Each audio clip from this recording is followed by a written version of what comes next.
একটা মেয়েকে ভালোবাসতাম। সে আমার 1 বছরের জুনিয়র ছিল। নাম ছিল আকলিমা আক্তার কণা। সে বড়লোক বাবার মেয়ে ছিল, আর আমি তখন বেকার। তাই কণার সাথে ইচ্ছে করে একটা ত্রুটি বের করে ব্রেকআপ করে দেই। অনেক কেঁদেছিলাম, কিন্তু বাস্তবতা মেনে নিয়েছি। কেটে গেছে প্রায় 1.5 বছর। অনেক কিছুই পাল্টে গেছে। এই চঞ্চল ছেলেটা অনেকটা শান্ত হয়ে গেছে। বাবাকে ডাক্তারের কাছে নিয়ে গেছিলাম। ডাক্তার বলেছে 2 বছরের মধ্যে অপারেশন করালে সম্পূর্ণ সুস্থ হবে, কিন্তু তার জন্য 20 লাখ টাকা লাগবে। এসব ভাবতেছি আর চোখ বেয়ে পানি পড়তেছে। যখন বুঝলাম এটা পাবলিক প্লেস, তখন ওয়াশরুমে গিয়ে মুখ ধুয়ে আসলাম। প্রায় 2টোর সময় আমার ডাক পড়ল। পেটে ক্ষুধা নিয়ে ভিতরে ঢুকলাম। আমার পর স্যারেরা লাঞ্চ করবে, তারপর আবার ইন্টারভিউ নিবে। যাই হোক, ভয় নিয়ে দরজায় নক করলাম। আসসালামু আলাইকুম, আসতে পারি স্যার? আসো। আমি ভিতরে ঢুকে চেয়ারের সামনে দাঁড়িয়ে গেলাম। আমায় বসতে বলল। আমি চেয়ারে বসলাম। সামনে দেখলাম 4টা চেয়ার, 3জন আছে, মানে আরেকজন নেই।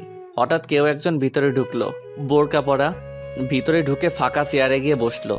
আমি বুঝলাম ইনিও বস। মেয়েটা আমার দিকে কিছুক্ষণ তাকিয়ে থেকে বোরকার মুখোশটা খুললো। আমি দেখে টাসকি খেলাম। আরে এ তো কণা, এখানে কেমনে আসলো? হায় আল্লাহ, অল্পের জন্য বোধহয় সব শেষ। আবার ভাবতেছি কণা এখানে আসলো কেমনে? হয়তোবা বিয়ে হয়েছে মালিকের ছেলের সাথে। কণার সাথে ইচ্ছে করে ব্রেকআপ করার প্রতিশোধ নিবে মনে হয়। আমি মুখ ভয়ে এমন হয়েছে যে আমি এভারেস্টের সর্বোচ্চ চূড়ায় উঠতে গিয়ে পড়ে গেলাম। আমার সব কল্পনা উড়িয়ে দিয়ে, সার্টিফিকেট দাও। এই যে স্যার। নাম কি তোমার? সব তো ভালোই, অভিজ্ঞতা আছে কি? না স্যার। আর কয়টা ইন্টারভিউ দিয়েছো? প্রায় 20টার মতো স্যার। হয়তোবা তোমার কোনো সমস্যা আছে, তাই নেয়নি। আসলে তা নয় স্যার, আমি উচ্চ পদস্থ কর্মকর্তাদের টাকা দিতে পারিনি, তাই হয়নি। এখানে চাকরি না হলে কি করবেন? কি আর করব, অনেক গার্মেন্টস কোম্পানি আছে তো সেখানে ঢুকে যাব। ঢাকা বিশ্ববিদ্যালয় থেকে অনার্স কমপ্লিট করে গার্মেন্টসে চাকরি করবা? স্যার, পেট কখনো গার্মেন্টস বা লেবারই মানবে না। আরও কত ছাত্র আছে আমার মতো। কোথায় যাচ্ছেন?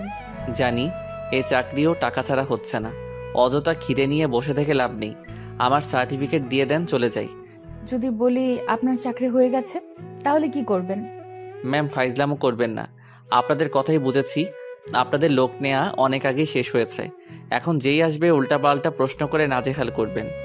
আমরা কি এজন্য এখানে বসেছি নাকি? বেয়াদব, বেরিয়ে যাও এখান থেকে। তারপর আমি মন খারাপ করে চলে আসি। আমি বাসে করে বাসার দিকে রওনা দিই। আর ওদিকে 1 হলো কোম্পানির মালিক জিসান চৌধুরী স্যার, 2 ওনার ছেলে কাব্য চৌধুরী স্যার, 3 হলো ম্যানেজার হারুন খান, আর কণা হলো জিসান চৌধুরীর ভাগ্নি। এদিকে কণার আমার সাথে ব্রেকআপের পর টিসি নিয়ে কানাডায় গিয়ে ম্যানেজমেন্ট নিয়ে অনার্স পাশ করে দেশে এসে মামার কোম্পানির একটা শাখা দেখাশোনা করে। ওরা সবাই লাঞ্চ করতে গেল। ওখানে দেখছো মামুনি, ছেলেটা কি বিয়াদব।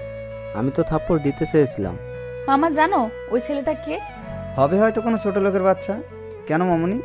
মামা, এই ছেলেটাকে আমি ভালোবাসতাম। তার মানে তুই এই সামান্য ছেলের জন্য দেশ ছেড়েছিলি? ভাই, ওকে অপমান করবি না।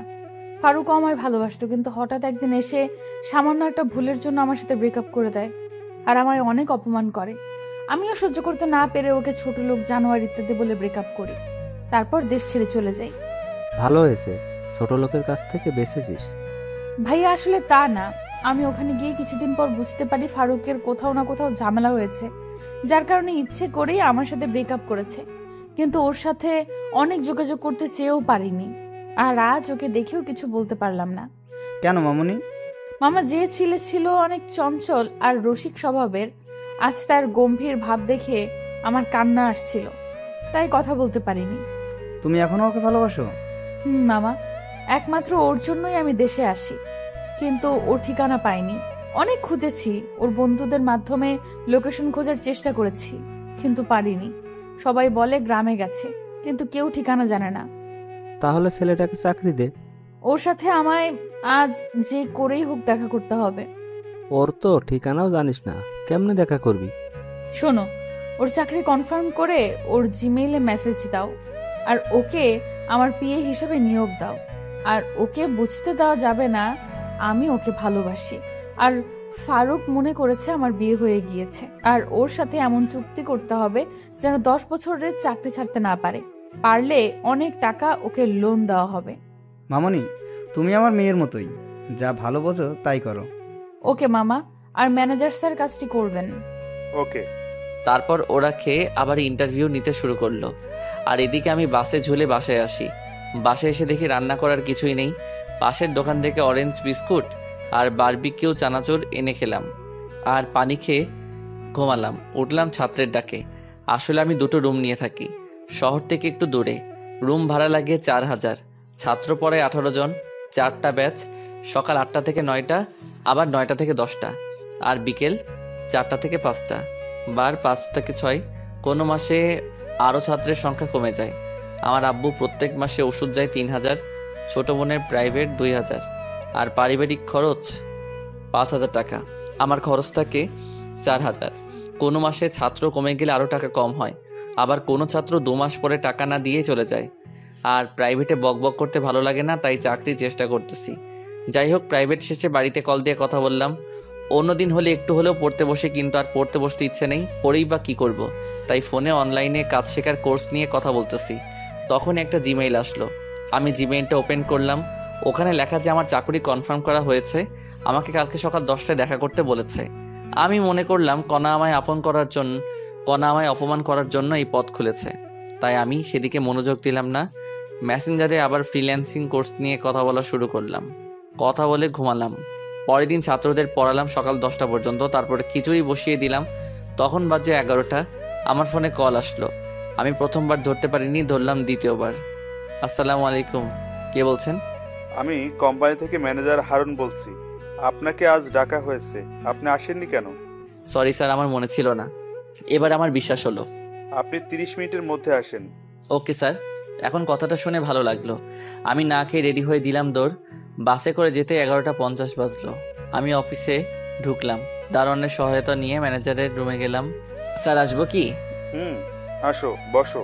ধন্যবাদ স্যার। আমায় কেন ডাকা হয়েছে স্যার? তোমার চাকরি হয়েছে, কিন্তু কিছু শর্ত আছে। কি শর্ত স্যার? সেটা অফিসের মালিক বলবে। চলো আমার সাথে। ওকে, চলেন। তারপর ম্যানেজার স্যার আমায় জিসান স্যারের কেবিনে নিয়ে গেল। স্যার আমায় বসতে বলল। ম্যানেজার স্যার চলে গেল কেবিনে, আমি আর জিসান স্যার। তুমি কি নিয়ে পড়ছো? স্যার, আমার মূল সাবজেক্ট ছিল আইসিটি, কিন্তু বিজ্ঞানের সব বিষয়ে পারদর্শী ছিলাম। তাহলে তোমার একটা কাজের দায়িত্ব দেই। কি কাজ স্যার? আসলে আমার অফিস 3টা, আর আমার ব্যবসার কাজে সবসময় দেশের বাইরে থাকতে হয়, তাই হেড অফিস আমার ছেলে দেখে। এইটা শাখা। একটা শাখা অফিস আমার মেয়ে দেখে, আরেকটা আমার ভাগ্নি দেখে। ও, খুব ভালো স্যার। তোমার কাজের দায়িত্ব অনেক বড় হবে এবং বেতনও দ্বিগুণ পাবা। কি কাজ স্যার? আমি কিন্তু কোনো অনৈতিক কাজ করতে পারবো না। আরে তেমন কিছু না, তোমার কাজ হচ্ছে আমার এই শাখায় মোট খরচ কত হলো, শ্রমিকের বেতন, কত পিস প্রোডাক্ট সেল হলো, সেগুলো ছক তৈরি করতে হবে। এই কাজ মাসে টানা 7 দিন করলেই হয়ে যাবে। সেটা করবা, আর আমার ভাগ্নির পিএ হতে হবে। Sorry sir. সরি কেন? স্যার, সব ঠিক আছে, কিন্তু মেয়ে মানুষের বিয়ে হতে পারবো না। ভেবে দেখো, বেতন 40,000 টাকা। তোমার ডিউটি সকাল 9টা থেকে রাত 8টা পর্যন্ত। সকাল আর দুপুরের খাওয়া ভাগ্নির বাসায় খাবা। স্যার, বিয়ে না হলে কি হয় না? আমার বেতন কম হলেও হবে। সরি বাবা, তাহলে তুমি আসতে পারো। স্যার, আমি রাজি। এটাতে স্বাক্ষর করো। এটা কেন স্যার? তুমি 5 বছরের আগে চাকরিটা ছাড়তে পারবে না, সেটারই দলিল এটা। করে দাও নির্ভয়ে। Okay sir. তুমি কাল আসবা। এই কেবিনে আমার ভাগ্নি থাকবে, ওই তোমার বস হবে। সম্মান করবা তাকে, আর পাশের কেবিনটা তোমার। Okay sir. আমি কি এখনো যাব?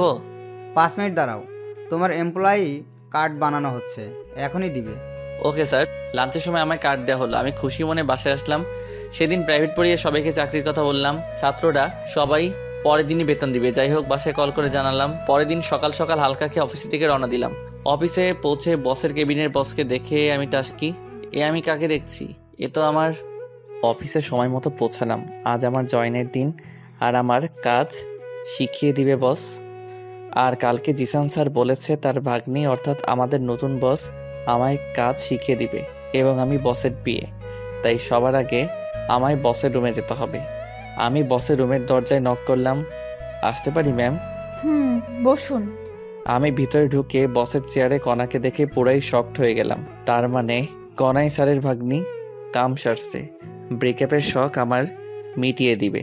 আমি ভয়ে ভয়ে ভিতরে গিয়ে কণার সামনের চেয়ারে বসলাম। কেমন আছো ফারুক? জি ম্যাম, আল্লাহর রহমতে ভালোই আছি। আমার ম্যাম ডাকতেছো কেন? তুমি কি আমায় ভুলে গেছো? ম্যাম, আপনার সাথে আগে যে পরিচয় থাকুক না কেন, এখন আর নেই। এখন শুধু একটাই সম্পর্ক, সেটা হলো বস আর সাধারণ কর্মী। এমন করে বলো না। তোমার পরিবারের সবাই কেমন আছে? আছে একরকম। আপনি কেমন আছেন? 3 দিন থেকে অনেক খুশিতে আছি। তাই নাকি?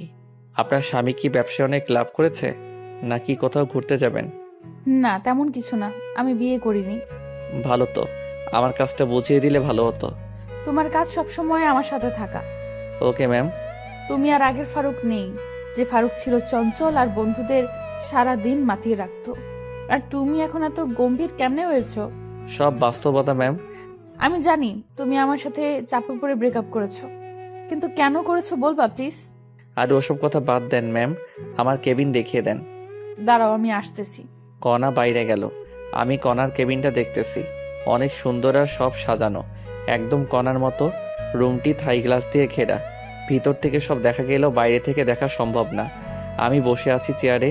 প্রায় 10 মিনিট পর আসলো হাতে কি জানি একটা নিয়ে। চেয়ারে বসেই, বলো না, এতদিন কোথায় ছিলে তুমি আর তোমার পরিবার?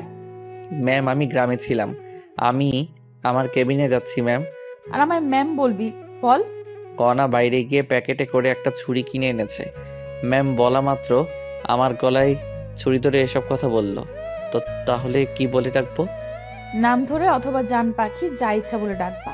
এ হয় না ম্যাম। আর একবার ম্যাম বল, গলা নামিয়ে দিব। তারপর তোকে গুম করে দিব, কেউ টের পাবে না। ওকে বলবো না, আর নাম ধরে ডাকবো না, তুমি করে বলবো। এই তো ঠিক আছে। এবার তো গলা ছেড়ে দাও। দাঁড়াও, আরো কথার উত্তর দাও। কি কথা? আমার সাথে বিনা কারণে ব্রেকআপ করছো কেন? বাধ্য হয়েছি করতে। আমার পরিবার তো রাজি ছিল তোমার আমার সম্পর্কে। তোমার পরিবারও ছিল, কিন্তু তুমি ব্রেকআপ করলা কেন? কেউ তো তোমায় চাপ দেয়নি, আর তুমি বিসিএসও দিলা না কেন? এসব বলা সম্ভব না, প্লিজ। বল, না হলে। বলেই আমার পায়ে লোহার শিক দিয়ে গোতা দিল। ইস আস্তে, বলতেছি তো, ছেড়ে দিলে বলবো। ওকে। আমি উঠে দৌড় দিয়ে বাইরে যাওয়ার জন্য দরজায় গেলাম। এই কি, দরজা লক করা। কণা দেখে মুচকি মুচকি হাসতেছে। তুমি ভালোই ভালোই সব কথার উত্তর দিলে কিছু বলবো না। হুম। বলো তাহলে শুরু থেকে। সামনে অনার্স ফাইনাল, হাতে 2 মাস সময় আছে। আমি আদিলের বাসায় নোট নিতে গিয়েছি। বাসায় এসে দেখি আম্মু আর ছোট বোন কান্না করতেছে। রুমে গিয়ে দেখি আব্বু অচেতন আর আম্মু মাথায় পানি ঢালছে। আমি যখন বুঝতে পারলাম কিছু হয়েছে, তখন আব্বুকে দ্রুত হাসপাতালে ভর্তি করাই। তারপর? আর কি, ডাক্তার বের হয়ে বলল আব্বু স্ট্রোক করেছে। আব্বু কর্ম করতে পারবে না, চলতে পারবে না, এক কথায় অকেজো। পুরো পরিবারের দায়িত্ব তখন আমার উপর। আবার সামনে পরীক্ষা। আব্বুর অফিস থেকে 2 লাখ টাকা দিল। আর ঢাকায় তো অনেক খরচ, আবার ছোট বোনের স্কুল ফি, আব্বুর ওষুধ সহ প্রত্যেক মাসে অনেক টাকা যেত। তাই সবাইকে গ্রামে পাঠিয়ে দিলাম, আর আমি প্রাইভেট পড়ানো শুরু করলাম। তখন তুমি কিছুই জানোনি, আমি বলিনি তোমায়। আমার স্বপ্নগুলো চুরমার হয়ে গেল, আর তুমি আবার প্রেশার দেওয়া শুরু করলা, সময় দেই না ইত্যাদি। তাই বাধ্য হয়ে তোমার সামান্য একটা ভুল ধরেই ব্রেকআপ করে দিয়েছি, কারণ তখন আর আমার কোনো উপায় ছিল না। সাবাস, খুব ভালো কাজ করেছো। কুত্তা কোথাকার, আমি কি তোমায় ভালোবাসতাম না? আমায় একবার বললে কি হতো যে তোমার বাসায় এত বড় ঘটনা ঘটে গেছে? তার জন্য দুঃখিত। এখন আঙ্কেলের কি অবস্থা? ডাক্তার বলেছে 5 বছরের মধ্যে যদি অপারেশন করাতে পারি তাহলে সম্পূর্ণ সুস্থ হয়ে যাবে। তার জন্য 20 লাখ টাকা লাগবে, আর আমার পক্ষে 20 লাখ টাকা সম্ভব না। তাই হাল ছেড়ে দিয়েছি। আমি দিলে নিবা কি? করুণা করছো আমায়? দেখো, করুণা করছি না। আমি জানি যদি আমি তোমায় টাকা দিতে চাই তুমি নিবা না, তাই অফিস থেকে লোনের ব্যবস্থা করব। তাহলে আমি রাজি। ওকে, এখন চলো তোমায় কাজ করা শিখাই দিই। ওকে। কণা আমাকে আমার কেবিনে নিয়ে আসলো। তারপর কম্পিউটারে ছক তৈরি করা শেখাচ্ছে। আমি এই সাবজেক্ট নিয়ে পড়েছি, তাই অভিজ্ঞতা আছে। দ্রুতই শিখে নিলাম। কণা আমায় বাকি কাজ কমপ্লিট করতে বলে চলে গেল। আমি কাজ করতে লাগলাম। তখনই একটা অপরিচিত মেয়ে রুমে ঢুকলো। Hello, hello. কথা বলার ইচ্ছে নেই, তবুও ভদ্রতার খাতিরে বললাম, আমি লিপি। আপনার নাম? আমার নাম ফারুক। আপনি পড়ালেখা কোথা থেকে করেছেন? ঢাকা ইউনিভার্সিটি থেকে। আপনি? জাহাঙ্গীরনগর থেকে। আপনি রিলেশন করেন না? করতাম, কিন্তু ব্রেকআপ হয়েছে। ভালো তো। হুম। আপনি কথা কম বলেন কেন? ভালো লাগে তাই। আপনি অনেক হ্যান্ডসাম। ধন্যবাদ। আমরা কি একে অপরকে তুমি করে বলতে পারি? আপনি পারবেন, কিন্তু আমি আপনি করে বলবো। তা কি করে হয়? এমনি যদি পারেন করবেন, না হলে নেই। চেষ্টা করব। হুম। আমি আবার কাজে মনোযোগ দিলাম, আর এদিকে লিপি বকবক করে যাচ্ছে। আমি মাঝে মাঝে হুম করতেছি। জানি না কাজ কতক্ষণ করেছি। একটু পর কণা আসলো আমার রুমে চেক করার জন্য। রুমে এসে লিপিকে দেখে লিপির সামনে গিয়ে, এখানে কি করেন আপনি? জি ম্যাম, নতুন কলিগ আসছে, তাই পরিচিত হতে আসলাম। নতুন কলিগ আসলেই কি পরিচয় হতে হবে নাকি? আপনার কাজ নেই? জি ম্যাম, শেষ হয়েছে। এখনই আমার কেবিনে আসবেন, অনেক কাজ পড়ে আছে। আর আপনি বলেন কাজ নেই? ওকে ম্যাম, আপনি আসতেছেন? ওকে, আপনি আমার কেবিনে যান। লিপি কণার কেবিনে গেল, আর কণা আমার সামনে একটা চেয়ার টেনে বসলো। কাজ করতে কোনো সমস্যা হলে আমাকে বলো। অনেকদিন পর কম্পিউটারে এসব কাজ করতেছি। প্রথমে একটু সমস্যা হলেও এখন একটু ভালোভাবে করতে পারতেছি। যেগুলো কাজ দিলাম কতক্ষণ লাগবে সেগুলো করতে? যদি টানা করি তাহলে আর 2 ঘন্টাই হবে। ভালো তো, আমি তো ভেবেছিলাম আজ সারাদিন লাগবে কাজটি করতে। না ম্যাম, লাঞ্চের পর কাজ শুরু করলেই হয়ে যাবে। আর কতক্ষণ আছে লাঞ্চের দেখো তো। ও শিট, আর মাত্র 20 মিনিট আছে লাঞ্চের। আমি জানি সময় নেই, লাঞ্চের সময় রেডি থেকো। কেন ম্যাম? আবার ম্যাম বলছো? সরি, কিন্তু কোথায় যাবা? আমাদের বাসায় লাঞ্চ করতে। আমি যেতে পারবো না। তোমার বাসায় আমি কেন যাব? তোমার সাথে ব্রেকআপ করেছি, তার প্রতিশোধ কি তুমি এইভাবেই নিবা নাকি? কি? আমি প্রতিশোধ নিচ্ছি? আমি এমনি মজা করলাম। আমি তোমার বাসায় যেতে পারবো না, ক্যান্টিনে খেয়ে নিব। আলট্রা ভাব নিয়ে লাভ নেই, আর বলবো না। তোমায় চাকরি দেওয়ার সময় বলা হয়েছিল সকাল আর দুপুর আমাদের বাসায় খাবে। তুমি যখন খাবেই না, তাহলে আমাদেরই খাবার বেঁচে যাবে। আরে আমি তোমার সাথে ফাইজলামও করতেছি। আমি যাব তো, যাবার সময় আমায় ডাক দিও। আমার মনে ছিল না আর ফ্রি খাওয়া ছেড়ে দেয়া যায় নাকি? আর ক্যান্টিনে খেলে তো একবেলায় কমপক্ষে 150 টাকা যাবে। আচ্ছা, ডাক দিব। এখন মনোযোগ দিয়ে কাজ করো, ফাঁকিবাজি চলবে না।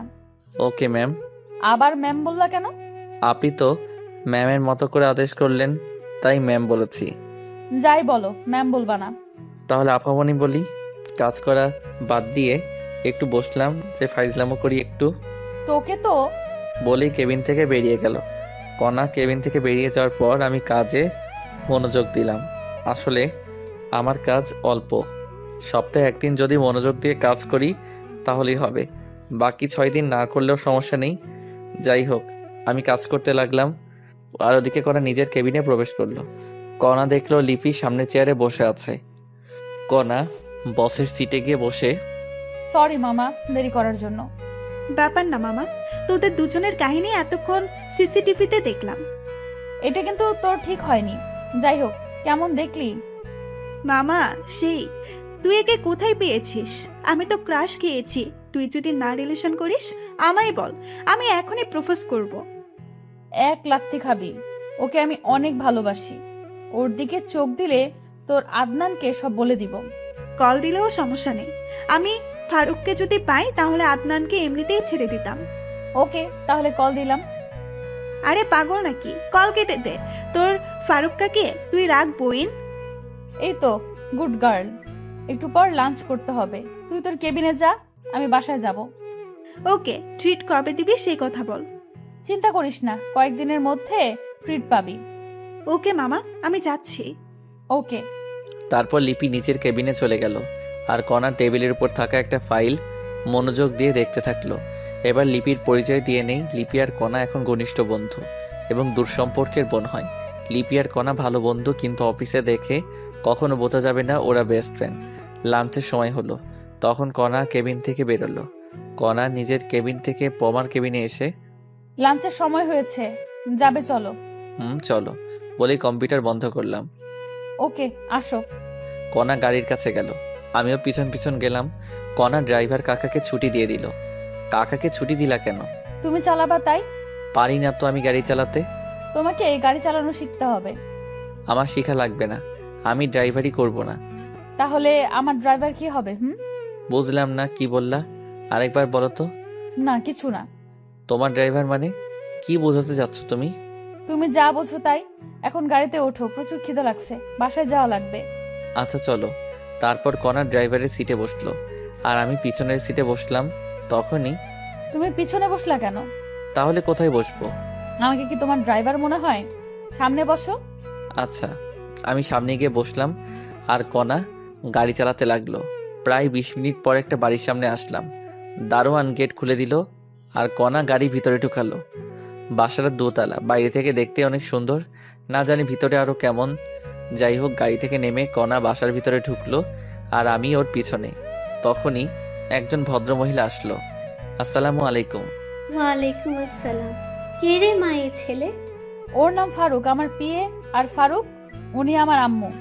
বাবা তুমি বসো, আমি আসতেছি। আর কণা শুনে যা তো। ঠিক আছে। আমি বসে ফোন টিপতে লাগলাম আর ওদিকে কণাকে ওর আম্মু বেডরুমে নিয়ে গেল। কণা, এই নামটা কেমন যেন তোর মুখে শুনেছি। ওমর ফারুক। ওই বজ্জাত ছেলে যে তোকে ছেড়ে চলে গেছে, সেই ছেলে এই ছেলে নাকি? দাঁড়া, একে এখনই ঘাট ধাক্কা দিয়ে বের করে দেবো। বলেই দরজার কাছে আসছে। তখনই আম্মু দাঁড়াও, তুমি জানো না ফারুক তখন কোন পরিস্থিতিতে ছিল? ওই পরিস্থিতিতে যে কেউ এই কাজ করতে পারে। কি হয়েছিল সেটা বল তাড়াতাড়ি। শোনো তাহলে। তুই কি ফারুককে এখনো ভালোবাসিস? আম্মু, এর জন্যই পমি তখনও কোনো রিলেশনে জড়ায়নি। ফারুককে পরে আরো রিলেশনে গিয়েছিল, আর আমি ওকে গিয়ে বলে দেই তুই ওকে ভালোবাসিস। পাগল নাকি? তাহলে এভাবে ধুকে ধুকে মরবি নাকি? আম্মু, ওকে অনেকদিন পর খুঁজে পেয়েছি, একটু সময় যাক। আর ওর মাথার উপর অনেক চাপ। ওকে, সমস্যা নেই, তবে একটা জিনিস মাথায় রাখবি, ভালোবাসা হারিয়ে ফেলিস না। এখন কথা না বলে জামাই আসছে, খাওয়াও আগে। মনে ছিল না, চল টেবিলে, ছেলেটা মনে হয় বসে আছে। চলো। আমি বসে আছি, তখনই কণা আর আন্টি আসলো। বাবা, দেরি করার জন্য দুঃখিত। আন্টি কি বলেন এগুলো? আমি ম্যামের শুধু পিয়ে, আমাকে সরি বলছেন কেন? আর দেরি হতেই পারে। টেবিলে বসো। আসো। আপনিও চলেন ম্যাম। চলো। রাগী ভাবনি আমার দিকে তাকিয়ে দাঁতে দাঁত চেপে কথাটা বলে টেবিলে গিয়ে বসলো। আন্টি আপনিও বসেন। না বাবা, আমি লাঞ্চ করেছি, এখন তুমি করো। আপনি করেছেন তো? যাই হোক, আর বকবক না করি খাওয়া শেষে আন্টির হাতের পাকের অনেক প্রশংসা করলাম, কারণ মুরগির মাংস সুন্দর হয়েছিল। তারপর কণা আমাকে ওদের বাসা দেখাতে নিয়ে গেল। বাসাটা দোতলা, নিচের তলায় 3 রুম আর একটা কার রাখার জায়গা, উপর তলায় 4 রুম। উপর তলায় কণার পরিবার থাকে আর নিচতলায় ভাড়াটিয়া। কণা আমায় ছাদে নিয়ে গেল, দেখি অনেক ফুলের গাছ ওদের ছাদে। তুমি এখনো ফুল পাগলি থেকে গেলা? যাকে ভালোবাসতাম তাকেই এখনো ভালোবাসি, তাহলে ফুল পাগলি কেন থাকবো না? যাক, তুমি তাহলে একজনকে পেয়ে গেছো। তাতে তোমার কি? আচ্ছা, তোমার আব্বুকে তো দেখলাম না, আর তুমি এত সুন্দর বাসা থাকতে হোস্টেলে থাকতে কেন? আসলে কি বলবো, তুমি যে বাসায় আসছো আমার আব্বুকে দেখেছো বাসায়? না তো। আর তোমার বাবা না পুলিশ কমিশনার? অনেক ঘটনা। আব্বু মদ খেয়ে এসে অনেক খারাপ আচরণ করত, তাই আম্মু আমার হোস্টেলে রেখেছিল। কয়েকদিন আগে আব্বু আমার আম্মুর সাথে রাগ করে চলে যায়। 6 মাস আগে গেছে, এখনো নেই। ও আচ্ছা, তোমার রুম কোনটা? ওইটা। চলো তোমার রুম দেখে আসি। না, যাওয়া যাবে না। কেন? পার্সোনাল আর আমার প্রাইভেট মানুষ ছাড়া আমার রুমে ঢুকতে দিব না। হারামজাদা, আমার রুমের দেওয়ালে শুধু তোমারই ফটো, দেখলে ঝামেলা করবা তুমি, তাই তোমার রুমে নিয়ে যাওয়া যাবে না। আর কালকেই সব সরিয়ে দিব, কণা মনে মনে বলল। সরি, প্রাইভেট জিনিস আপনার। আসলে মেয়ে মানুষের রুম, আর আজ আমি গোছাইনি রুম, কালকে ঢুকবা, সমস্যা নেই। না লাগবে না, চলো অফিসে যেতে হবে। ওকে চলো। তারপর আমরা ছাদ থেকে নিচে আসলাম। আমি গাড়ির কাছে গিয়ে দাঁড়িয়ে আছি আর কণা ব্যাগ নিয়ে রেডি হয়ে নিচে আসলো, সাথে আন্টি। আন্টি আমার সামনে এসেই, বাবা তোমায় একটা কথা বলতাম। একটা কেন আন্টি? যত ইচ্ছা জিজ্ঞাসা করেন। কণা তুই নিচে একটু দাঁড়া, আমরা আসছি। ওকে আম্মু। আমি আর আন্টি যাচ্ছি। তখনই, বাবা একটা কথা বলো তো, তুমি কি আগে থেকে কণাকে চেনো? না আন্টি। দেখো বাবা, আমার কাছে মিথ্যে বলবা না। আচ্ছা তুমি আমার সাথে আসো। চলেন। আন্টি আমায় কণার বেডরুমে নিয়ে গেল। আমি রুমের ভিতরে প্রবেশ করলাম আর টাস্কি খেলাম। আমার অনার্স প্রথম বর্ষে থাকার সময়কার সব ফটো দিয়ে কণার রুমের চারপাশ ঘেরা। তখন অবশ্যই একটু পাতলা ছিলাম, মুখে দাড়ি ছিল না একটুও। এখনও আমি একটু মোটা হয়েছি আর মুখ ভর্তি দাড়ি। আগের ছবি দেখে অনেকে আমাকে চিনবেই না। যাই হোক, কণার রুমে আমার যত ছবি আছে আমার মোবাইলে বোধহয় তত ফটো নেই। তখনই, এই ফটোর ছেলেটা তুমি কি? জি আন্টি। চেনা যায় না তোমাকে। যাই হোক, তোমার আব্বু এখন কেমন আছে? আল্লাহর রহমতে ভালো আছে। আমার মেয়ে এখনো এই ছবি প্রত্যেক দিন বের করে কাঁদে। বালিশের নিচ থেকে একটা ফটো দেখালো। ওই ফটো আমি আর কণা একটা স্টুডিওতে তুলেছিলাম। আন্টি, আপনার মনের ভুল। কণার আর আমার ব্রেকআপ অনেক আগেই হয়েছে। সেটা শুনেছি। কণা তোমার কাছে ফিরে আসলে ওকে মেনে নেবে না? আন্টি, আমি চাই কণা সুখে থাকুক, আর সুখে থাকার জন্য দরকার টাকা। আমার কাছে তো টাকা নেই, আর আমি কণার যোগ্য না। কণা অনেক ভালো পাত্র পাবে, আমি নিশ্চিত। বিশেষ ক্যাডার তো পাবেই, অনেক সুখে থাকবে। টাকা দিয়ে কি হবে বলো বাবা? আন্টি, আবেগ দিয়ে জীবন চলে না, বাস্তবতা মেনে নিতে হয়। নিজে চলো বাবা। চলেন। তারপর আন্টি সহ নিচে আসলাম। কণা গাড়ির ওখানে দাঁড়িয়ে কার সাথে যেন কথা বলছে। আমরা যাওয়া মাত্র কল কেটে দিয়ে রেখে দিল। কি হয়েছিল আম্মু? কণা, আজ আর তোদের অফিসে যাওয়া লাগবে না। কেন? আজ আমার মন ভালো নেই, তাই গল্প করব। ম্যাম, আমি তাহলে যাই? তোমার অফিস যাওয়া লাগবে না। তাহলে বাসায় যাই? না, চলো উপরে। ওকে। তারপর আমি, আন্টি আর কণা উপরে গিয়ে বসলাম। কণা আমার পাশে এসে বসলো। আন্টি আমাদের সামনে নাস্তা দিয়ে কোথায় যেন গেল। আমি টিভিতে খবর দেখায় মনোযোগ দিলাম। আন্টি আসলো 15 মিনিট পর, এসে সোফায় বসলেন। তখন, আচ্ছা বাবা, তুমি থাকো কোথায়? জি, এই সামনেই, এখান থেকে 2 কিলোমিটার হবে। খাওয়া দাওয়া করো কোথায়? হোটেলে বা ফুটপাতে। এইভাবে ফুটপাতে খেলে তো শরীর খারাপ করবেই। জানি সেটা। বাবা, আমাদের বাসায় একটা রুম ফাঁকা আছে, ওই রুমে থাকতে পারো। ধন্যবাদ, কিন্তু আমার এত টাকা দিয়ে থাকা হবে না, আমি ওখানেই ভালো আছি। তোমার ভাড়া আর খাওয়ার টাকা কিছুই লাগবে না, সব আমাদের সাথে। মনে করো তুমি আমাদের পরিবারের একজন সদস্য। করুণা করছেন আপনারা? করোনা না বাবা, আমাদের কিছু কাজ করে দিতে হবে। কি কাজ আন্টি? কণা তো অফিসে থাকে, আর বাজার আরো অন্যান্য কাজ আমায় করতে হয়। বাজার করা আরো টুকটাক কিছু কাজ করতে হবে তোমায়, আর আমার মেয়েকে সময় দিতে হবে। আমি রাজি। আমি সারাদিন করার সাথেই থাকি। এখন আর একটু সময় দেওয়া লাগবে, তখন আমার 10,000 টাকা সেভ হবে। আমার থাকা আর খাওয়া 10,000 যায়, তাই রাজি হলাম। কবে আসবা তুমি? কয়েকদিন যাক, তারপর। ওকে। তোরা বসে গল্প কর, আমি খিচুড়ি রান্না করছি। ওকে আম্মু, তার আগে আমাদের 2 মগ কফি বানিয়ে দাও। আচ্ছা, দিচ্ছি। আন্টি রান্নাঘরে গেল, আর কণা আমায় ওর বেডরুমে নিয়ে গেল। আমি ওর বেডরুমে গিয়ে, কণা এগুলো কি? দেয়ালে লাগানো আমার ছবি দেখিয়ে। ওই ছেলেটাকে ভালোবাসতাম। ওটা তো আমার ফটো, আর তোমার সাথে তো পমার ব্রেকআপ হয়ে গেছে, তাহলে এই ফটোগুলো রাখছো কেন? সেই ছেলেটাকে যে এখনো পাগলের মতো ভালোবাসি। তোমার ঢং। বলি, চেয়ার টেনে নিয়ে ফটোগুলো ছেঁড়ার জন্য হাত বাড়ালাম। যদি একটা ফটো ছিল, তোমার অবস্থা খারাপ আছে। প্লিজ এমন পাগলামো করো না, তোমার আম্মু জানতে পারলে ঝামেলা হয়ে যাবে। আম্মু সব জানে। দেখো কণা, তুমি আমার চেয়ে অনেক ভালো ছেলে পাবা, পয়সাওয়ালা জামাই পাবা, আর এগুলো দেখলে তোমার অনেক সমস্যা হবে। তোকে সেটা বলতে হবে। আমি কি করব? ওকে, তুমি কি করো করো। আমি তাহলে আজকে চাকরি ছেড়ে দিচ্ছি, থাকবো না আর এই শহরে। সেই সুযোগ নেই চান্দু। দেখা যাবে। বলেই আমি চলে আসতে ধরলাম, তখনই কণা পমার হাত টেনে ওর বিছানায় বসালো। 5 বছরের এগ্রিমেন্টের কথা মনে আছে? যদি চাকরি না করো কমপক্ষে 2 বছরের জেল হয়ে যাবে। হলেও সমস্যা নেই, কি করবে আমায়? এখন যে চাকরির হাহাকার, 2 দিন পরই অন্য লোক পেয়ে যাবে।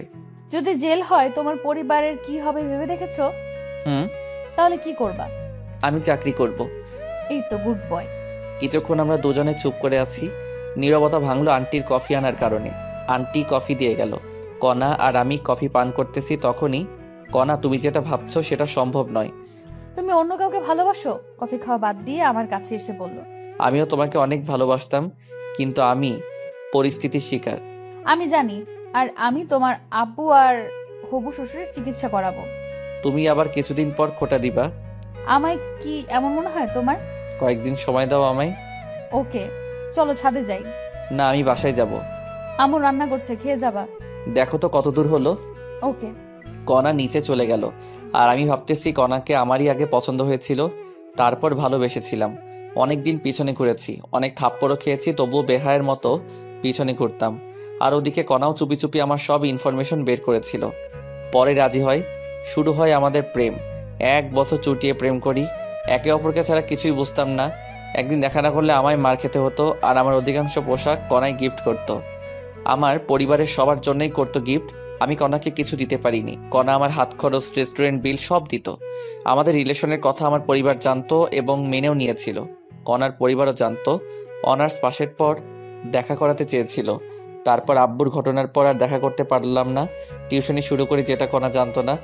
প্রত্যেক দিন দেখা করতে যাওয়া আমার সমস্যা হচ্ছিল, তাই ভালোবাসাকে বিসর্জন দিয়েছিলাম। ব্রেকআপের দিন কণা আমায় অনেক অপমান করে চলে যায়।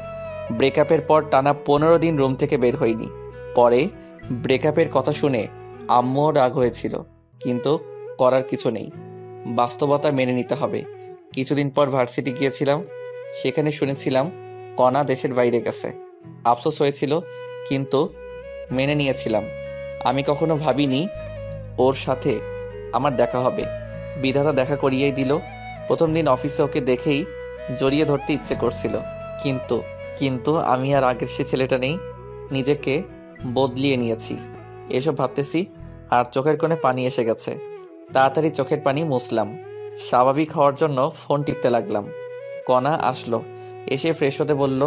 আমি ফ্রেশ হয়ে খিচুড়ি খেয়ে নিলাম। অনেক সুন্দর হয়েছিল খিচুড়ি, পেট ভরে খেলাম। কণা আবার রাতের জন্য বাটি ভর্তি করে খিচুড়ি দিল জোর করে। আমি সন্ধ্যার সময় ওদের বাসা থেকে রওনা দিলাম। বাসায় আসতে 20 মিনিট লাগলো। বাসায় এসে দেখি ছাত্র বসে আছে মাসের বেতন দেবার জন্য। ছাত্ররা চলে গেল, ওদের ভালো করে পড়াশোনা করতে বললাম। ছাত্ররা চলে গেলে আম্মুর কাছে কল দিলাম। হ্যালো আম্মু, কেমন আছেন? কি আর ভালো বাবা, তোর আব্বুর চিন্তায় আমি আরো শেষ। তোর আব্বুর ওষুধ শেষ হয়েছে 2 দিন আগে। কল দিতে পারেন নাই? ওষুধ শেষ হওয়ার আগে কল দিবেন। আমি ভাবলাম তোর কাছে টাকা নেই, তাই দেইনি। আমি টাকা পাঠিয়ে দিচ্ছি। আচ্ছা দে, তুই বাসায় কবে আসবি বাবা? কিছুদিন যাক। আচ্ছা, আর সাবধানে থাকিস।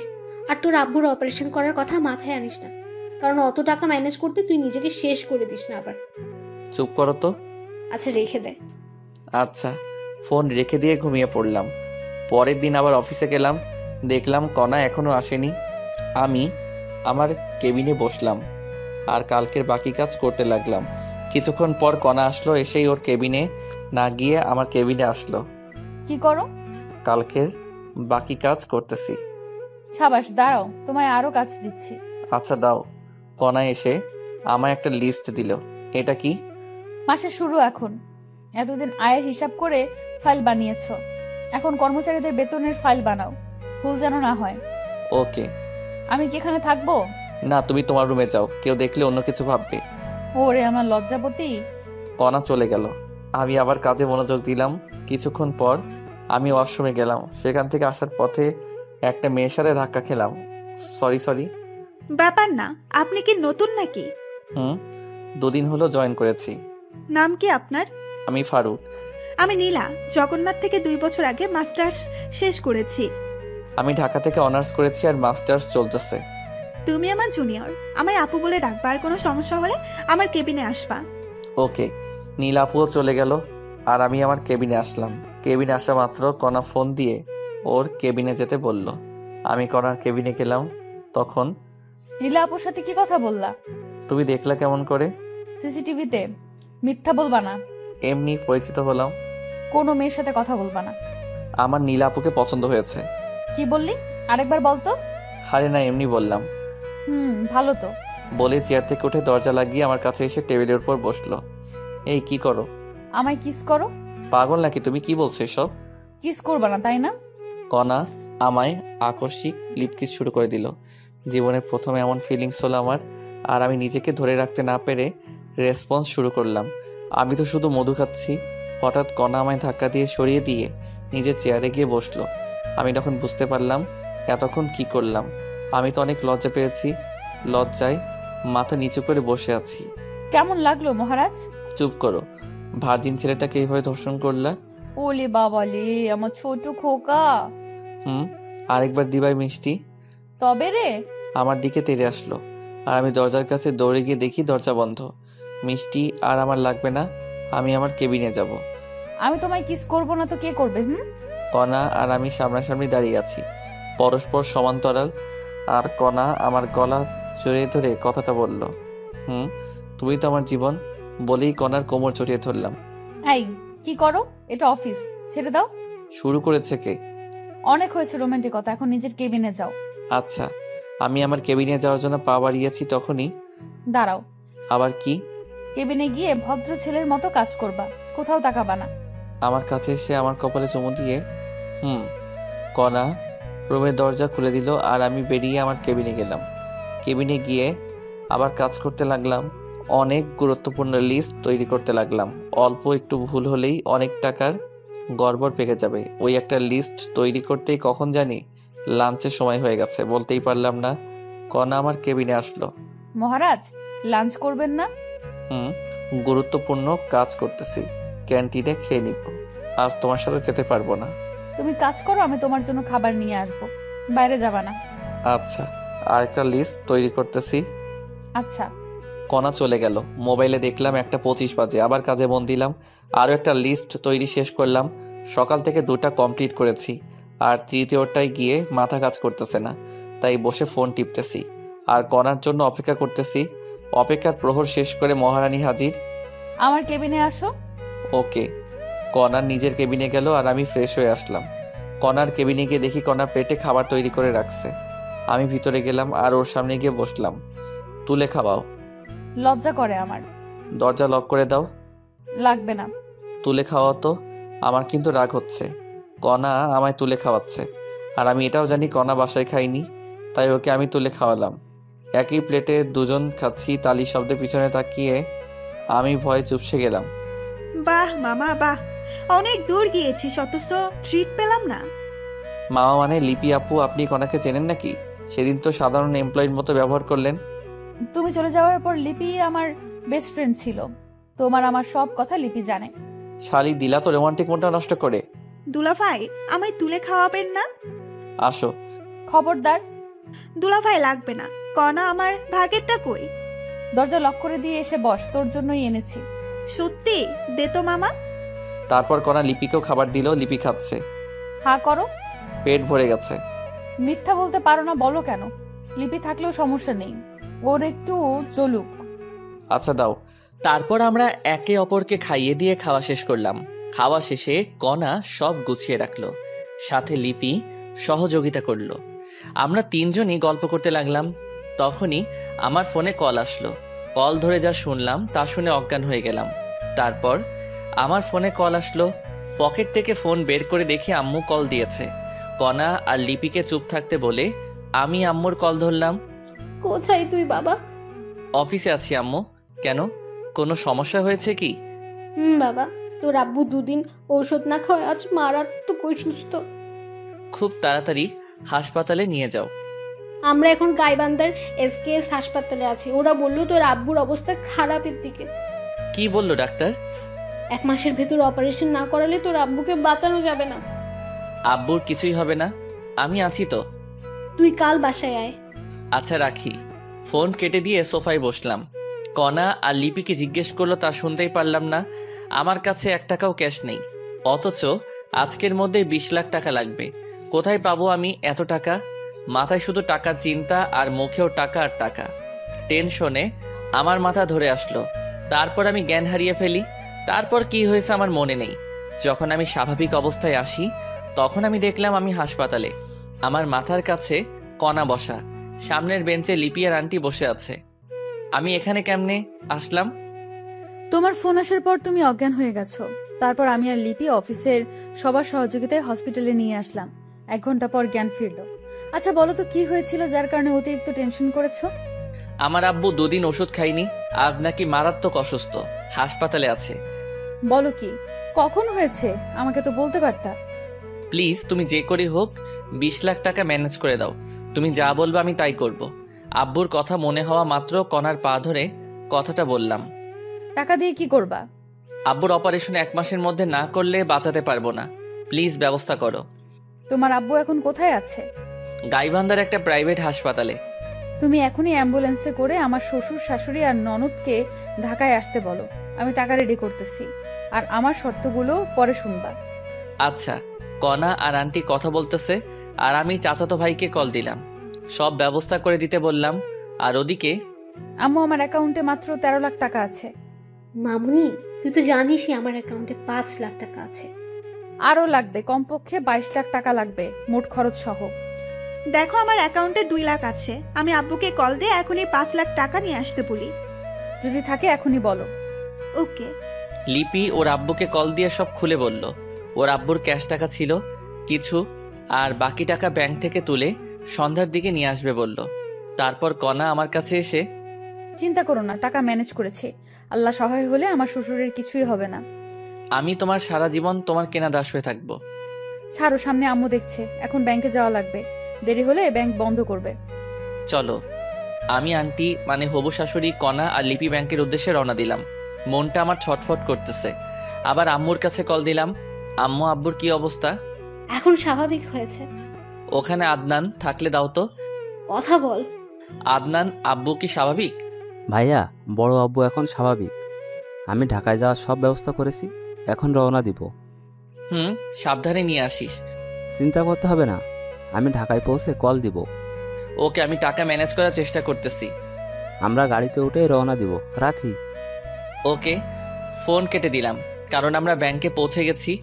একসাথে 2 রিলেটিভ অ্যাকাউন্ট থেকে 18 লাখ টাকা তুলতে অনেক সমস্যা ঝামেলা তৈরি হলো। যখন আমার আব্বুর ইমার্জেন্সি অপারেশনের রিসিপ্ট দেখলাম, তখন ক্যাশ দিল। টাকা নিয়ে অনেক সাবধানে কণার বাসায় আসলাম, কারণ দেশে অনেক চোর বাটপার আছে। টাকা গোপন জায়গায় রেখে দিলাম। আমার পরিবার আসতেছে, তাই আমার হবু শাশুড়ি বিরিয়ানি আর কলিজা ভুনা রান্না করতেছে। মনটা এখন হালকা লাগছে, খুশিতে কান্না করতে লাগলাম। তখনই কণা এসে হাত ধরে টেনে ওর রুমে নিয়ে গেল। এই হারামজাদা, কান্না করছো কেন? খুশিতে কান্না চলে আসছে। কান্না করো না প্লিজ, তুমি কান্না করলে আমারও চোখে পানি চলে আসে। আমার চোখের পানি ওর আঁচল দিয়ে মুছিয়ে দিয়ে, আমি তোমাকে পেয়ে ধন্য হয়ে গেছি। শর্তগুলো মনে রাখিও। যাই করো, আমার পরিবারকে ফেলে দিতে বলবা না। এসব না, কয়েকটা শর্ত বলে দেই। শুধু আমায় ভালোবাসতে হবে, আমায় কয়েকদিনের মধ্যে বিয়ে করতে হবে, সেখানে আমার ফ্যামিলি আর তোমার ফ্যামিলি একসাথে থাকবে। অন্য মেয়ের দিকে তাকালে চোখ তুলে ফেলবো, আর বাকি শর্তগুলো পরে বলবো। বলো রাজি কিনা? আমি তোমার সব শর্তে রাজি বলেই কণাকে জড়িয়ে ধরে বিছানায় ফেলে দিলাম। যখনই হবু শাশুড়ি ডাক দিল, কণা আমায় ধাক্কা দিয়ে বিছানায় বসলো। আমিও বসে ফোন টিপতে লাগলাম। শাশুড়ি এসে, তোমার আব্বু কতদূর আসলো? আর 2 ঘন্টার একটু বেশি লাগবে। তাহলে তোরা সবাই খেয়ে নে। ওকে। আমাকে অনেক খিদে লাগছে, তাই ফ্রেশ হয়ে পেট ভরে খেয়ে নিলাম। খাওয়া শেষে সোফায় বসে টিভি দেখতেছি। লিপির আব্বু টাকা নিয়ে আসলো, আমাকে চিন্তা করতে নিষেধ করলো এবং সাথে করে লিপিকে নিয়ে গেল। কণা টাকা রেখে আসলো, আর আমার শাশুড়ি ঘুমাতে গেল। আর আব্বু আম্মু আসলে ডাক দিতে বলল। কণার কথা জিজ্ঞেস করলাম, কণা নাকি ঘুমিয়েছে। আমি সোফায় বসে আছি, তখনই কণা আসলো। তুমি ঘুমাওনি? না, তুমি এখানে তাই আসলাম। তুমি গিয়ে ঘুমাও। চুপ করো। বলেই আমার কোলে মাথা রেখে শুয়ে পড়ল। জানো, আমি কখনো ভাবিনি এমন হবে। আব্বু আম্মু আসলে ডাক দিবা আমায়। রাত 11টায় আমি কল পেয়ে গেট খুলে দিলাম। দেখি ওরা হাইসে করে এসেছে।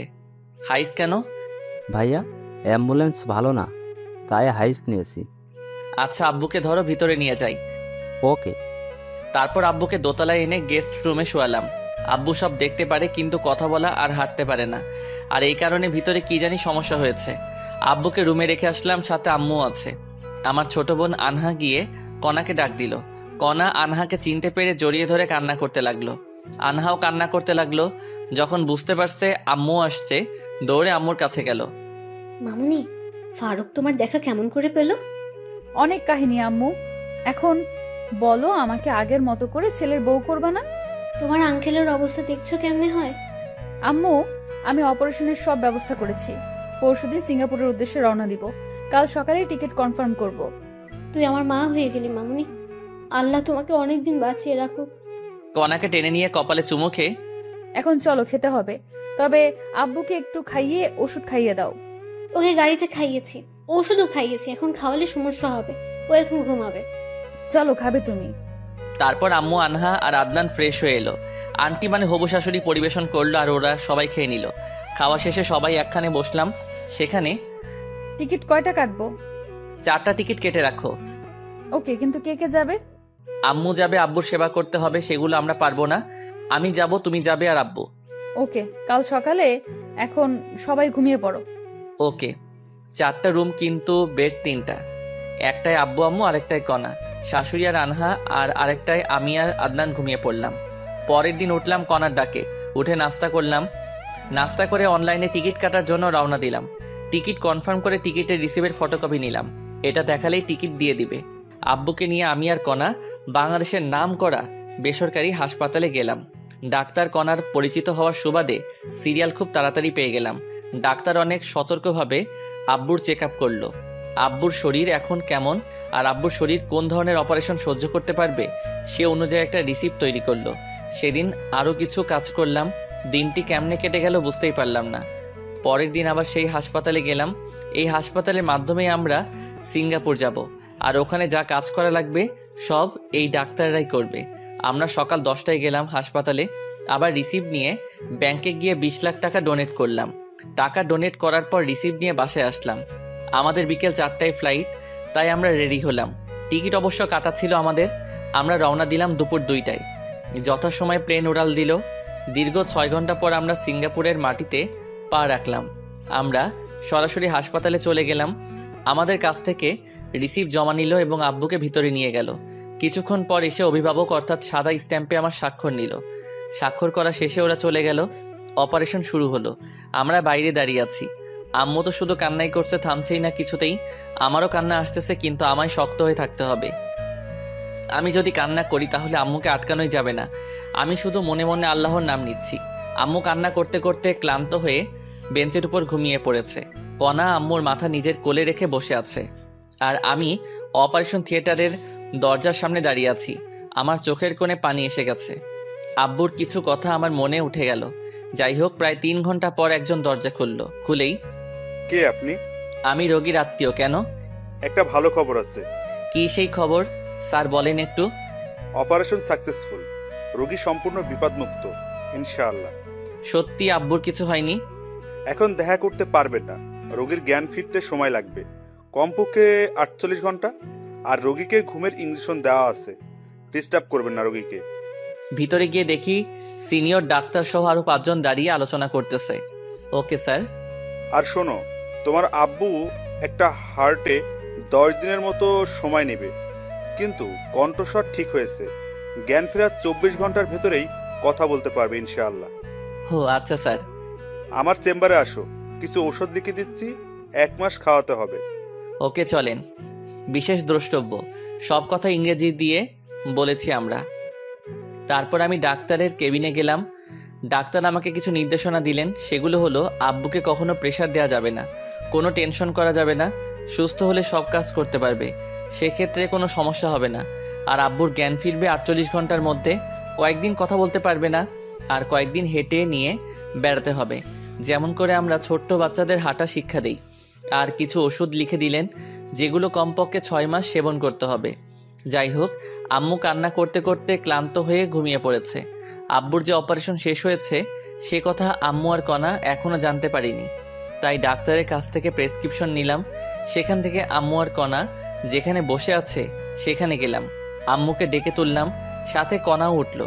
আম্মু ঘুম ভাঙা মাত্র, বাবা তোর আব্বু কোথায়? ভিতরে আছে। অপারেশন তো শেষ হয়েছে তাই না? অপারেশন শেষ হয়েছে। তোর আব্বু কোথায় সেটা আগে বল। ভিতরে আছে, অপারেশন সাকসেসফুল হয়েছে। 48 ঘন্টা আব্বুকে ডিস্টার্ব করা যাবে না। সত্যি বাবা, আমি শুধু দেখেই চলে আসবো, আমাকে নিয়ে চল বাবা। আমিও যাব। চলো, কিন্তু শব্দ করলে আব্বুর মাথার সমস্যা হতে পারে। আচ্ছা। তারপর আমি কেবিনে ঢুকলাম, সাথে আম্মু এবং কণাও আছে। কণা ঢুকেই আব্বুর পালস চেক করলো, আর আম্মু ঢুকে আব্বুর শরীরে হাত রেখে দেখলো। তারপর, আম্মু এবার বাইরে চলো। আমি বাইরে যাবো না বাবা, তোরা বাইরে যা। সমস্যা হতে পারে আম্মু। বললাম কোনো সমস্যা হবে না, আমি কোনো শব্দ করবো না। আচ্ছা বসে থাকো, আমরা বাইরে আছি। আব্বুর পাশে একটা চেয়ার এনে আম্মুকে বসিয়ে দিয়ে, বাবা তোরা দুজন কিছু খেয়ে আয়। আচ্ছা। আম্মু কেবিনে বসে আছে, আমি আর কণা বাইরে আসলাম। তখন, এই তোমার কার্ডে কি টাকা আছে? আমি রেখে দিয়েছি। ও রেখে দাও, টাকা লাগতে পারে। বলেই আমি বাইরে যাওয়ার জন্য পা বাড়ালাম। কোথায় যাচ্ছ তুমি? আমি খাবার কিনে আনতেছি। দাঁড়াও, মিথ্যা বলতে পারো না, বলো কেন? মিথ্যা বললাম কখন আমি? জানি তোমার কাছে কোনো টাকা নেই, এখান থেকে খাবার নিয়ে আসিও। আমার হাতে ও ডেবিট কার্ডটা দিয়ে, আচ্ছা আসলে আমার কাছে 5,000 টাকা ছিল মাত্র। তুমি কোথায় থাকবা? কোথায় আবার? আম্মুর সাথে। ওকে। কণা আম্মুর কাছে গেল, আর আমি বাইরে গেলাম। সেখানে ভাত না পেয়ে বিরিয়ানি নিয়ে আসলাম। 4 প্যাকেট বিরিয়ানি নিয়ে আসলাম। এসেই আম্মু এদিকে এসে তুলে খাওয়াও আমাদের। আচ্ছা চল। তারপর আম্মু আমাকে আর কণাকে খাইয়ে দিচ্ছে, আর আমরা দুজন আবার আম্মুকে খাওয়াচ্ছি। খাবার এক পর্যায়ে আজ আমি অনেক খুশি। আমরাও। আজ আব্বুর অপারেশন হয়ে অনেক শান্তি লাগছে। সেটাই। কণা টাকা না দিলে সেটা হতো না কখনো। তোর আব্বু সুস্থ হলে তোদের বিয়ে দেব। আগে আব্বু সুস্থ হোক তো। মেয়েদের মতো লজ্জা পাস কেন? আচ্ছা মামনি, 3-4 মাস পর বিয়ে হলে কোনো সমস্যা হবে তোমার? আম্মু আপনারা যখন দেবেন আমি তখনই রাজি, কিন্তু বাসায় গিয়ে ওর সাথে আমার রেজিস্ট্রি করে রাখতে হবে। আচ্ছা মামনি, আমরা একটু সামলে উঠবো। আর শোনো, তোমাদের তো কাল রাতের ঘুমও হলো না। ওখানে যে বেঞ্চ আর ফাঁকা বেড আছে ওখানে ঘুমিয়ে পড়ো। আচ্ছা। তারপর আমরা অনেক কষ্টে ঘুমালাম। ঘুম থেকে উঠলাম পরের দিন সকালে। সেদিনটাও কেটে গেল। পরের দিন উঠে ভালো লাগছিল না, তাই কণাকে নিয়ে বাইরে গেলাম। একটা পার্কে আমি আর কণা বসে আছি তখন। আচ্ছা বলো তো, তোমার শর্তগুলো পূরণ করতে হবে না? যখন তুমি আমার কথা শুনবা না তখন বলবো। আমাকে কাছে টেনে নিয়ে আমার কপালে আলতো করে একটা চুমু দিয়ে বলল, আচ্ছা। বলেই জড়িয়ে ধরলাম। তখনই কণা একটা আইসক্রিমের ভাসমান দোকান দেখে আইসক্রিমের বায়না ধরলো। মহারানী আইসক্রিম খাবে। আমি আইসক্রিম এনে দিলাম। আইসক্রিম আমার একেবারে অপছন্দ। আমাকেও খেতে বলল, কিন্তু আমি খেলাম না। কণা আইসক্রিম খাচ্ছে ছোট বাচ্চাদের মতো করে। খাওয়া শেষে ঠোঁটের চারপাশে আইসক্রিম লেগে আছে। তোমার ঠোঁট মুছে ফেলো। আমি পারবো না। দেখো ঠোঁট পরিষ্কার করো, না হলে ঠোঁট কামড়ে ছিঁড়ে ফেলবো কিন্তু। ছিঁড়ে ফেলো, তোমার জন্যই তো রাখা। তারপর আর কি লাগে, ফায়দা যাকে বলে। কণাকে লিপ কিস করতে লাগলাম। কণাও আমাকে জড়িয়ে ধরলো। ওর ঠোঁটে আর এক বিন্দু আইসক্রিম লেগে নেই, তবু আমি ছাড়লাম না ওকে। তারপর ধীরে ধীরে গলায় কিস করলাম। তখনই কণা কেঁপে উঠে আমায় জড়িয়ে ধরলো। আমিও আবার শুরু করলাম। তখনই পিছন থেকে, এই আপনারা শিশু পার্কে এসব কি করেন? জরিমানা ধরা হবে কিন্তু। দুঃখিত, আমরা যাচ্ছি। তারপর আরও কিছুক্ষণ ঘুরলাম। সন্ধ্যার দিকে আম্মুর জন্য খাবার নিয়ে হাসপাতালে আসলাম। হাসপাতালে এসে দেখে আব্বু হাত নাড়ানাড়ি করতেছে। তখনই আমি ডাক্তারকে ডেকে আনলাম। ডাক্তার আব্বুকে চেক আপ করে, I can believe this. Any problem doctor? না, একটা সুখবর আছে। কি সেই খবর? আসলে আপনার আব্বুর শরীরে অনেক ধরনের জিন বিদ্যমান, তাই আপনার আব্বুর অভিযোজন ক্ষমতাও বেশি। খুব সহজেই সব পরিবেশে খাপ খেয়ে নিতে পারে। আপনার আব্বুর সেসব এনজাইমের জন্য আপনার আব্বু শরীরের ভারসাম্য ফিরে পেয়েছে, কিন্তু এখনো জ্ঞান ফেরেনি আর কথা বলতে পারবে কিছুক্ষণ পর। সত্যি ডাক্তার? আর ঘুমের ওষুধ দেয়নি। কিছুক্ষণের মধ্যেই আপনার আব্বু ঘুম ভেঙে যাবে। ভালো কিছু খাইয়ে দিয়েন। আমি আসি এখন। ওকে। তারপর ডাক্তার চলে গেল। আমি অনেক খুশি, আব্বু আবার আগের মতো চলতে পারবে। যাই হোক, আব্বুর জ্ঞান রাত 2টার দিকে আসলো। ওঠা মাত্র আব্বুকে বাইরে থেকে আনা খাবার খাওয়ালাম। ওষুধ খাইয়ে দিয়ে আব্বুকে রেস্ট নিতে দিলাম। আব্বু হাত পা নাড়াতে পারে, কিন্তু পা ফেলাতে ভয় পায় আর কথা বলার চেষ্টা করে।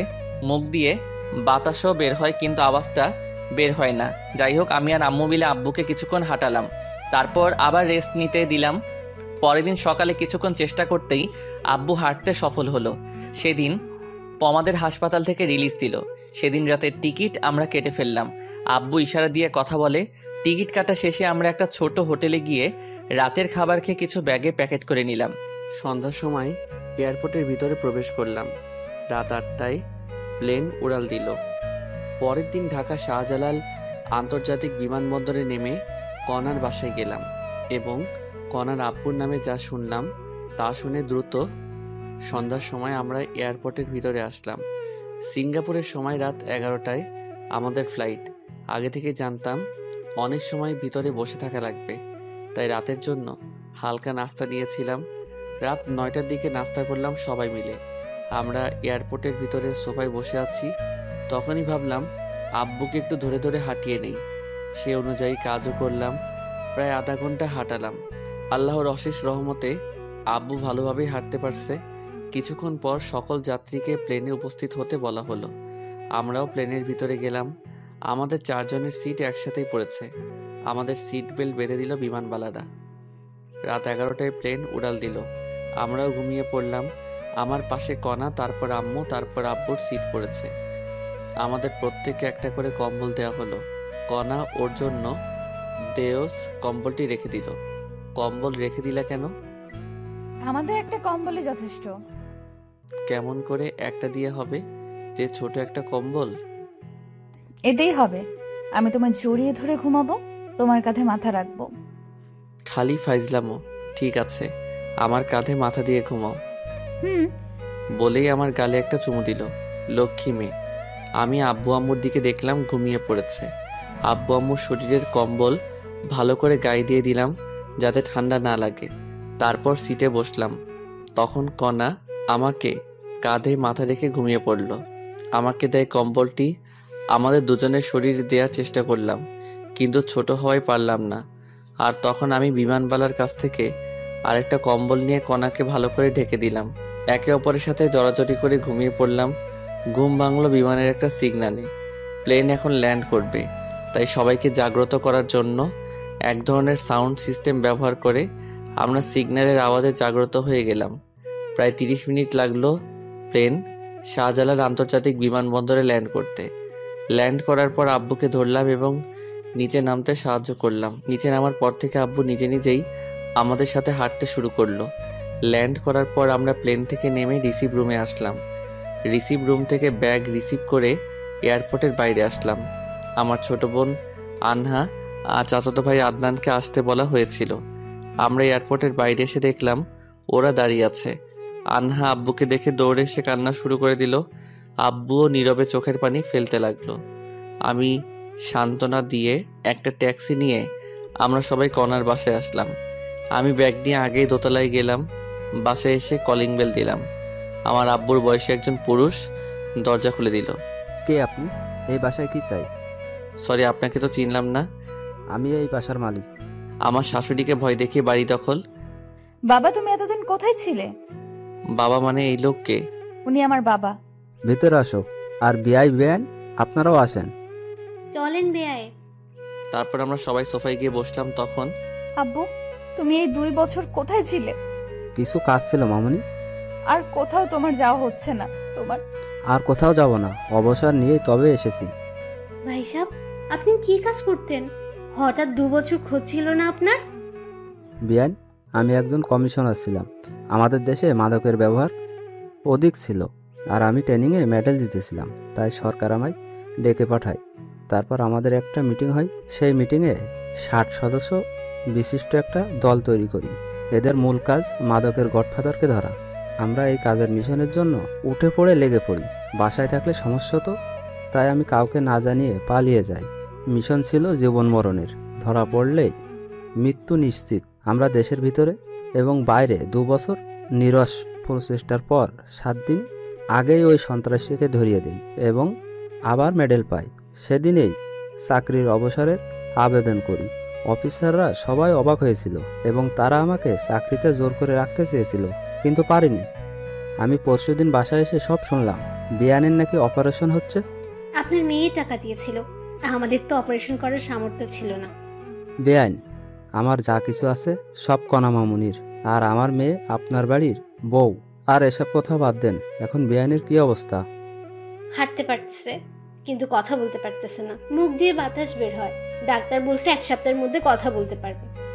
আল্লাহ যেন তাড়াতাড়ি সুস্থ করে দেন। আচ্ছা বেয়াই, কণা আর ফারুকের সম্পর্ক নিয়ে আপনার মন খারাপ হয়নি? বেআইন, কণা আগে রিলেশন করতো আপনার ছেলের সাথে।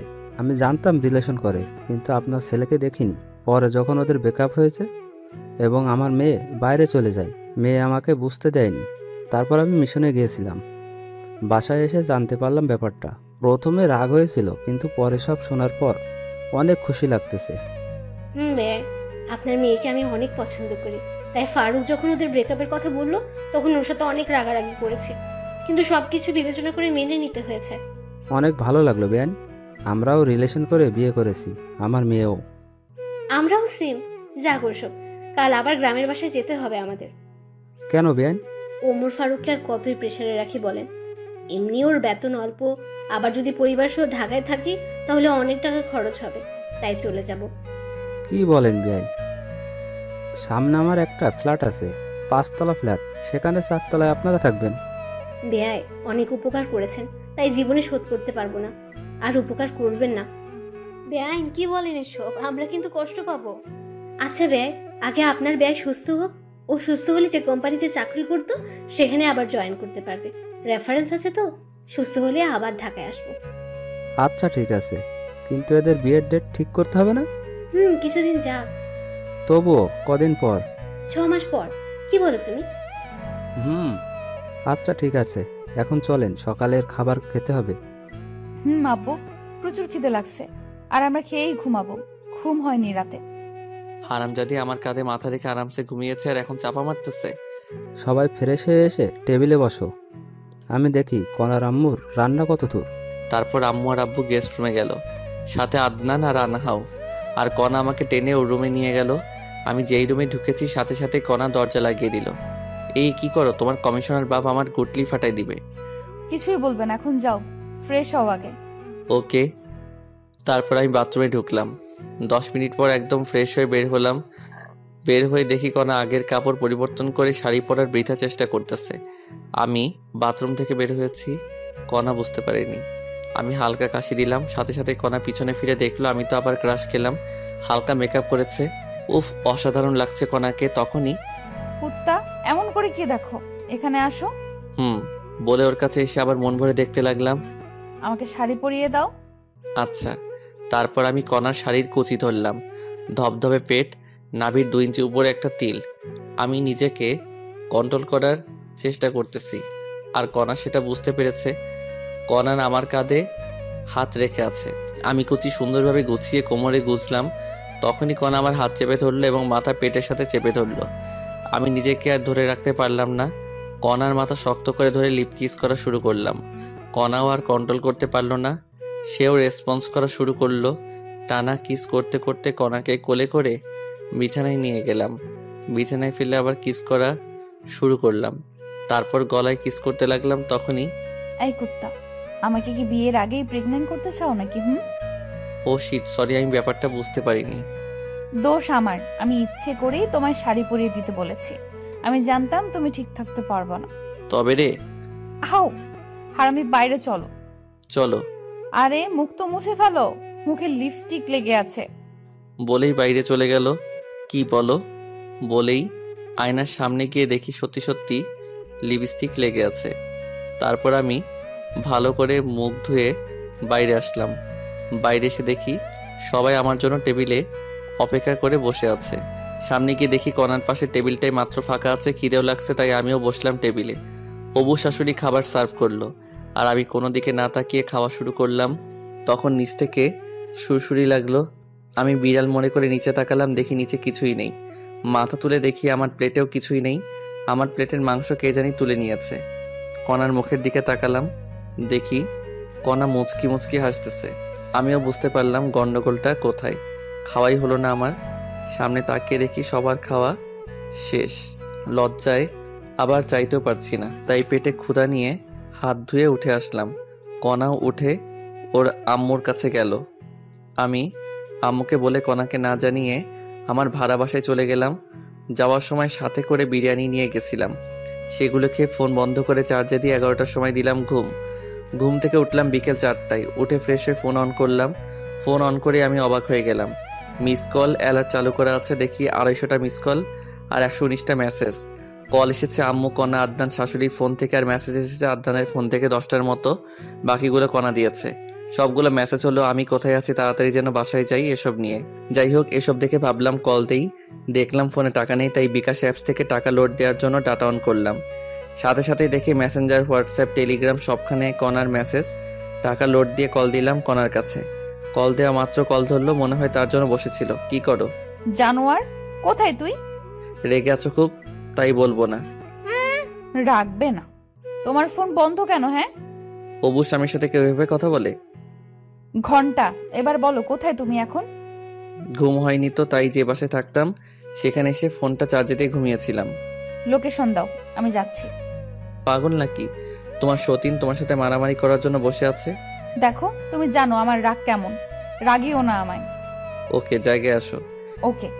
আমি ফোন কেটে দিয়ে বিছানায় বসে ফেসবুকে নোটিফিকেশন চেক করতেছি। তখনই কণার আইডি সামনে আসলো। দেখলাম রিলেশনশিপ স্ট্যাটাস দিয়ে, relationship with MD Omar Faruk. আমি দেখে মুচকি আসলাম। পাগলি একটা, আমায় অনেক ভালোবাসে। জীবনে কিছু না পেলেও মনের মতো মা বাবা আর জীবনসঙ্গী পেলাম। আল্লাহর কাছে লাখ লাখ শুক্রিয়া। তারপর ফেসবুকের ভিডিও দেখতে লাগলাম। প্রায় 30 মিনিট আমার ফোনে কণার ফোন নাম্বার থেকে কল আসলো। কল ধরলাম, তখন কণা আমায় আমার দেওয়া ঠিকানায় যেতে বলল। আমি গিয়ে ওকে নিয়ে আসলাম। রুমের মধ্যে ঢুকা মাত্র কণা এসে ঠাস করে আমার গালে একটা চড় মারলো। চড় মারার পরই আমায় জড়িয়ে ধরে কান্না করতে লাগলো। আমিও জড়িয়ে ধরে, নিজেই থাপ্পড় মারলো, আবার নিজেই কান্না করছো কেন? চুপ করো। তুমি যে বাসায় আসছো আমায় বলে আসতা। আমি মনে করেছি টেবিলে তোমার খাবার মেরে দিয়েছি, এই জন্য তুমি রাগ করে বাসায় এসেছো। আমি অনেক কান্না করেছি। আমি তো আম্মুকে বলেই আসলাম। তুমি নাকি বলেছো বাইরে যাচ্ছ, কিন্তু এতক্ষণ লাগে নাকি? তাই চিন্তা হচ্ছিল আমার। না বলে আসার জন্য দুঃখিত। হয়েছে, তোমার জন্য খাবার নিয়ে এসেছি। আচ্ছা, তুমি খাইয়ে দাও। পাবো না। তাহলে আমার খিদে নেই। আচ্ছা শয়তান, আসো। তারপর কণা আমায় খাইয়ে দিতে লাগলো, আবার আমি ওকে খাওয়াচ্ছি। তখনই আমাদের বাসার মালিক আসলো। বাসার মালিকের সাথে আমার সম্পর্ক ভালো।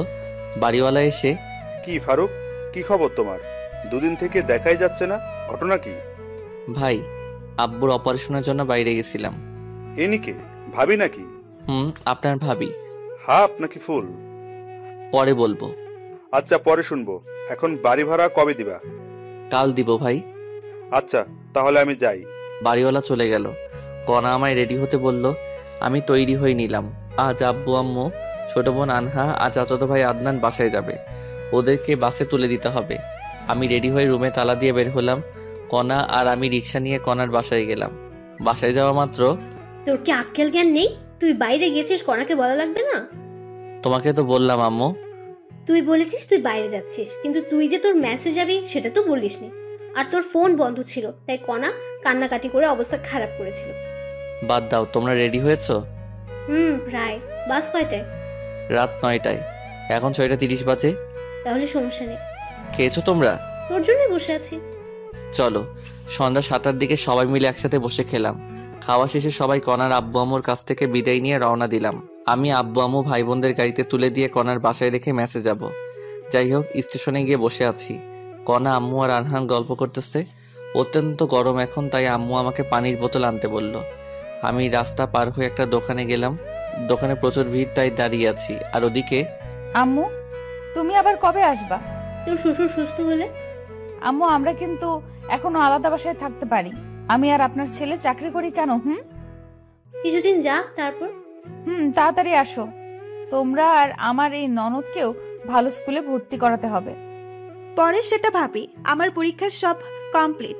6 মাস পর পরীক্ষা। সত্যি? তাহলে আমি তোমার পরীক্ষার আগে যাব ওখানে। আচ্ছা ভাবি, আসিও, অনেক মজা হবে। যাই হোক, ওরা এমন আরও কথা বলতেছে। আর এদিকে আমি পানির বোতল কিনে রাস্তা পার হচ্ছি। তখনই প্রায় 2 বছর পর চিরচেনা আব্বুর কণ্ঠস্বর শুনতে পেয়ে দৌড় দিলাম। আমি তো শকড হয়ে গেলাম, আবার অনেক খুশি লাগতেছে। কিন্তু আব্বু কি জানি ইশারা করতেছে আর বলতেছে, আরে পাগল ছেলে, সামনে দেখো। বলেই আব্বু আমার কাছে দৌড়ে আসতেছে। আমি সামনে তাকিয়ে দেখি বিশাল দূরে একটা সিএনজি 60 কিলোমিটার/আওয়ার বেগে ছুটে আসতেছে। সিএনজি এর গতি দেখে আমি ভয়ে কি করব ভেবে পাচ্ছি না। আমার ব্রেন কাজ করা বন্ধ করে দিয়েছে। আমি আমার মৃত্যু দেখতে পারতেছি। আমি ভয়ে চোখ বন্ধ করলাম। তখন আমার মনে হলো আমায় কেউ আচমকা টান দিল।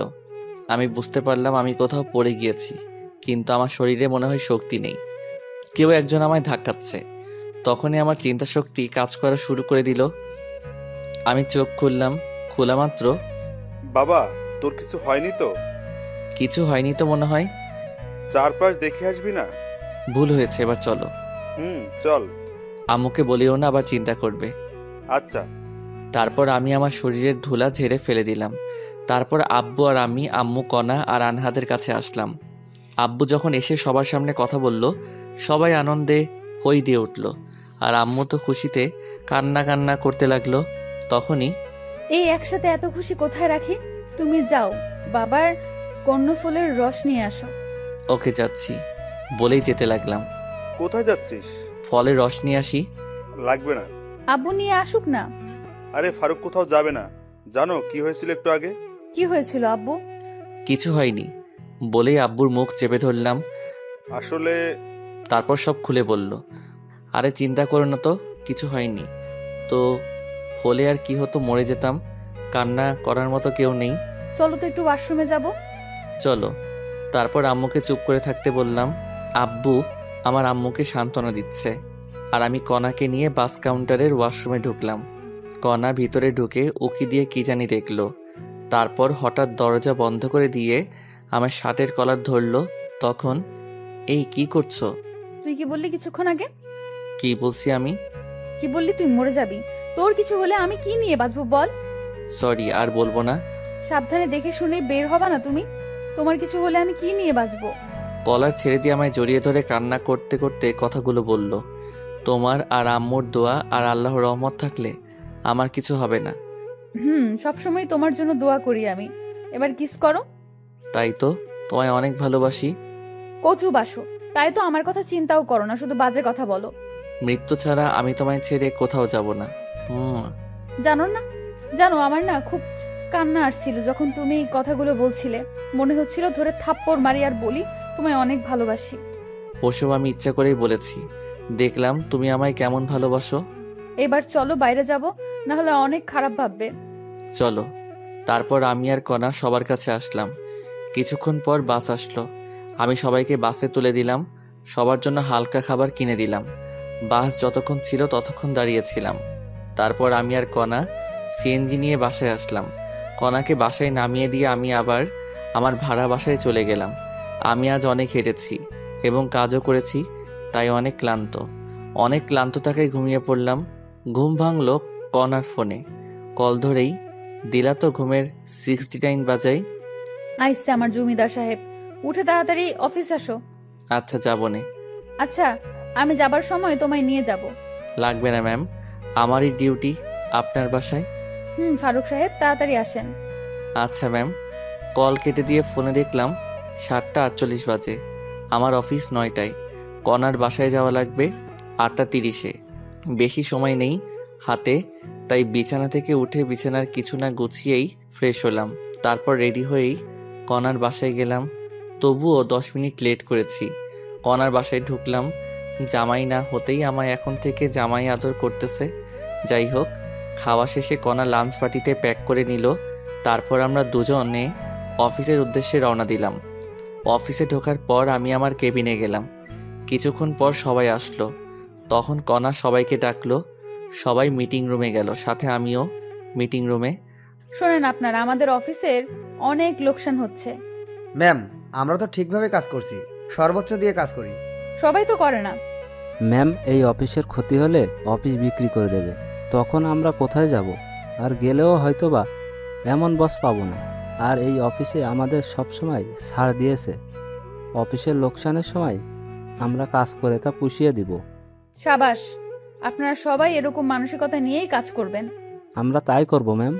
আরেকটা কথা, এ আমার ভালোবাসা এবং হবু স্বামী। সব মেয়েই ওকে দুলাভাই না হলে ভাইয়া বলে ডাকবা।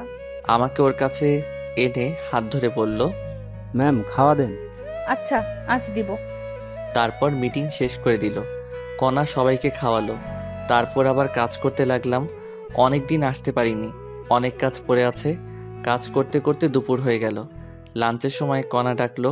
কণার কেবিনে লাঞ্চ করলাম। লাঞ্চ শেষে আবার কাজ করতে লাগলাম। ছুটি হলে কণা আর আমি অফিসের গাড়ি নিয়ে একটু ঘুরে বেড়াই। তারপর কণার বাসায় গিয়ে রাতের খাবার খেয়ে বাসায় যাই। এভাবে চলে গেল 7 দিন। অফিসের কাজের প্রচুর চাপ, কোম্পানির লোকসান, সবাইকে দিয়ে তুলে নেওয়া হচ্ছে। এই মাস প্রায় শেষ হয়ে যাচ্ছে। মাসের আছে 5 দিন। অফিস যাওয়ার জন্য বের হয়েছি।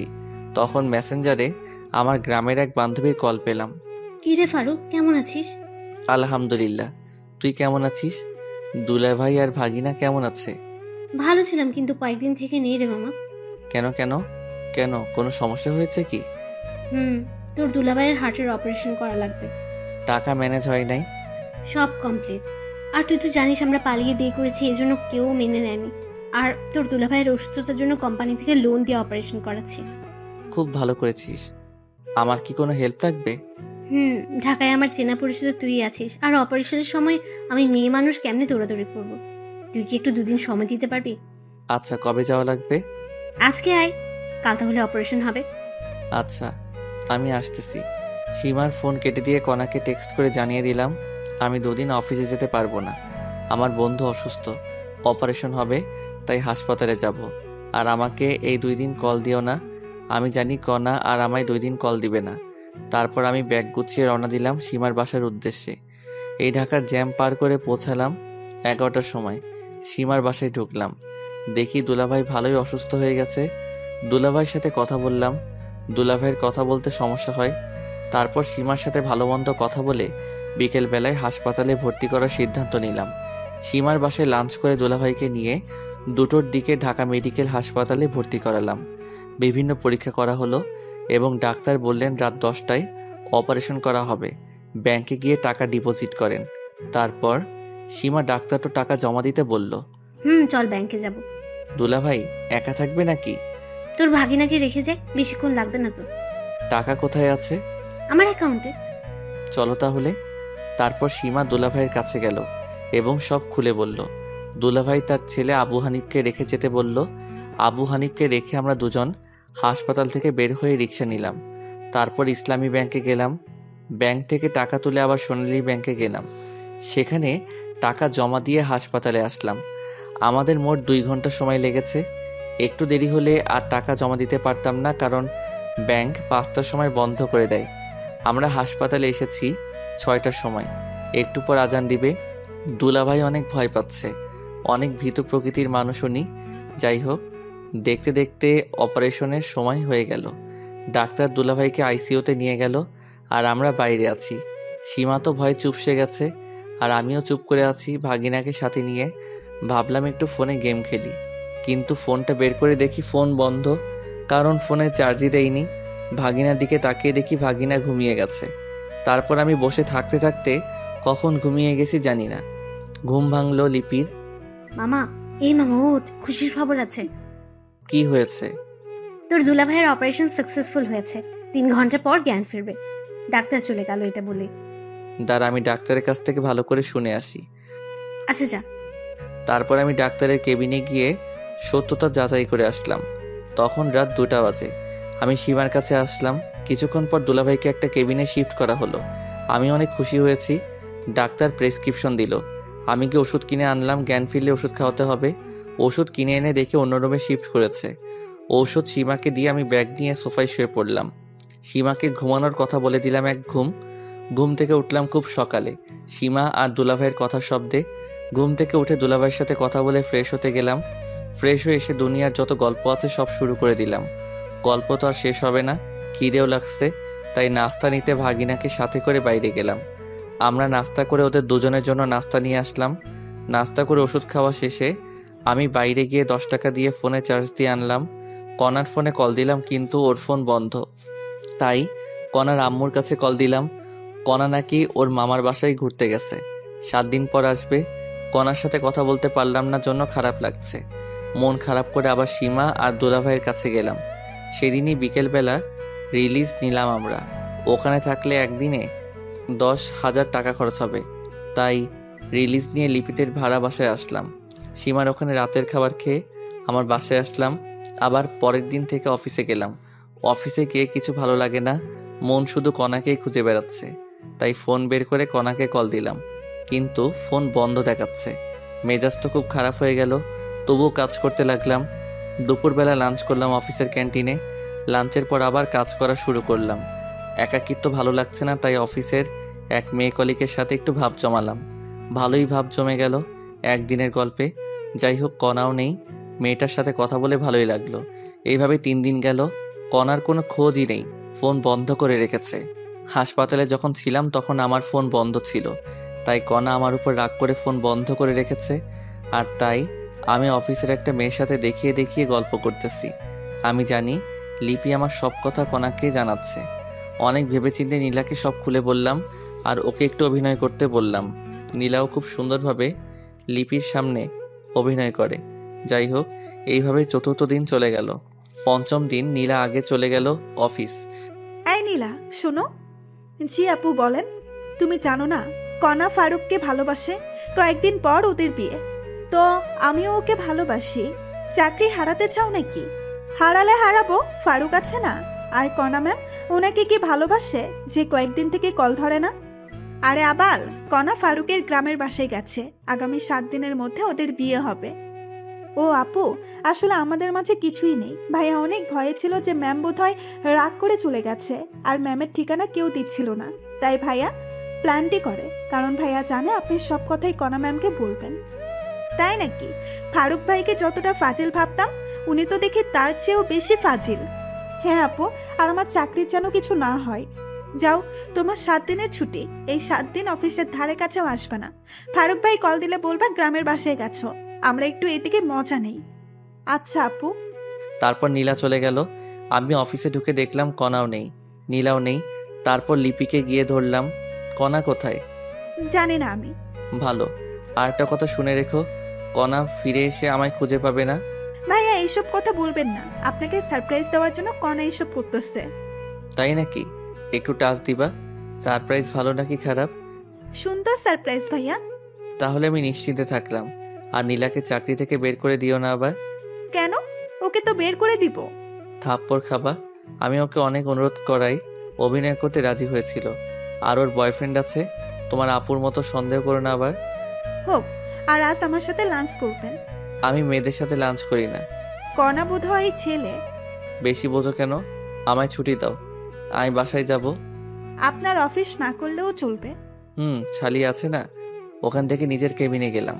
দুপুর পর্যন্ত কাজ করে বাসায় আসলাম। পরিচিত এক ফার্মেসি থেকে ঘুমের ওষুধ এনে খেয়ে ঘুম দিলাম। উঠলাম পরের দিন দুপুরবেলা। উঠে আবার ফোন টিপতে লাগলাম। মাগরিবের আগে আগে কনার আম্মুর ফোন থেকে কল আসলো। আমি ধরলাম। তখনই বাবা, বাবা, কনা। বলেই কান্না করা শুরু করলো। কনার কি হয়েছে বলেন? কনার। বলেই ফোন কেটে দিল। আমি আবার কল দিলাম, ফোন বন্ধ। কনার ফোনও বন্ধ। কনার আব্বুরও বন্ধ হয়ে আছে। মেজাজ খুব খারাপ। ট্রাউজার পরা অবস্থায় মোবাইল নিয়ে দিলাম দৌড়। রিক্সা করে কনার বাসায় গেলাম। বাসায় গিয়ে দেখি পুরো বাসা বিয়ের সাথে সাজানো। আমি দৌড়ে ভিতরে গিয়ে কনার আম্মুর কাছে গেলাম। কনা কোথায়? কনার কি হয়েছে? ওর আজ বিয়ে বাবা, অন্য একটা ছেলের সাথে। ওই ছেলেটাকে ভালোবেসে ফেলেছে এই কয়েকদিনে। কি বলেন আপনি? আর আমি কি? বাবা, আমার কাছে কিছু বলে লাভ নেই, কনার কাছে যাও। কনা ওর রুমে। আমি এক দৌড়ে কনার রুমে গেলাম। গিয়ে দেখি ওকে সাজানো হচ্ছে। আমি সবাইকে বাইরে যাওয়ার অনুরোধ করলাম। সবাই বাইরে গেল আর আমি দরজা লাগিয়ে দিলাম। কনা, এগুলো কি কি শুনছি আমি? যা শুনছো তাই সত্যি। আমি বিয়ে করতেছি অন্য ছেলেকে। আমার অপরাধ কি? ভিখারির ছেলের শখ দেখ। ওই ছেলে আমার ক্রাশ ছিল, অনেক প্রপোজ করেছি কিন্তু রাজি হয়নি। 2 দিন আগে রাজি হয়েছে। ও ভালো। ম্যাম, আপনি সুখে থাকলে আমি খুশি। আর আপনার টাকা কিছুদিন গেলেই দিয়ে দিব। লাগবে না, তোদের পরিবারকে ওই টাকা দান করে দিলাম। ম্যাম, লাগবে না, আমি শোধ করে দিব। ভালো থাকবেন, সুখে থাকবেন, আর জীবনে দেখা হবে না আপনার সাথে। বলেই ওর দেয়া আংটি খুলে ওর হাতে দিয়ে রুমের দরজা খুলে কান্না করতে করতে সিঁড়ি দিয়ে নামলাম। নেমেই ফার্মেসিতে গিয়ে 4 পাতা ঘুমের ওষুধ সিস্টেম করে কিনে বাসায় গেলাম। সাথে 4 প্যাকেট সিগারেটও নিলাম। বাসায় গিয়ে শুয়ে পড়লাম। কি করব ভেবে পাচ্ছি না। ভাবতেছি আত্মহত্যা করব, আবার বাবা মায়ের মুখের দিকে তাকিয়ে করতে মন চাচ্ছে না। আমি পানি আনলাম, ঘুমের ওষুধ খেয়ে শুয়ে যাব। ঘুমানোর আগে কনাকে দেওয়ার জন্য একটা মেসেজ লেখা শুরু করলাম। তখনই আমার ফোনে কনার ফোন থেকে কল আসলো। আবার কল দিছো কেন? বললাম না আমি কোনোদিন তোমায় ডিস্টার্ব করব না। প্যাক প্যাক না করে তোমার দরজা খুলে দাও। আমি ঘুমাচ্ছি, দরজা খুলতে পারবো না। খুলবি নাকি 999 কল দিব? দরজার সামনে কে? খুলে দেখ আগে। ফোন কেটে দিয়ে দরজা খুলে দেখি আমার আব্বু আম্মু আর কনার আব্বু আম্মু দাঁড়িয়ে। আরে আপনারা ভিতরে আসুন।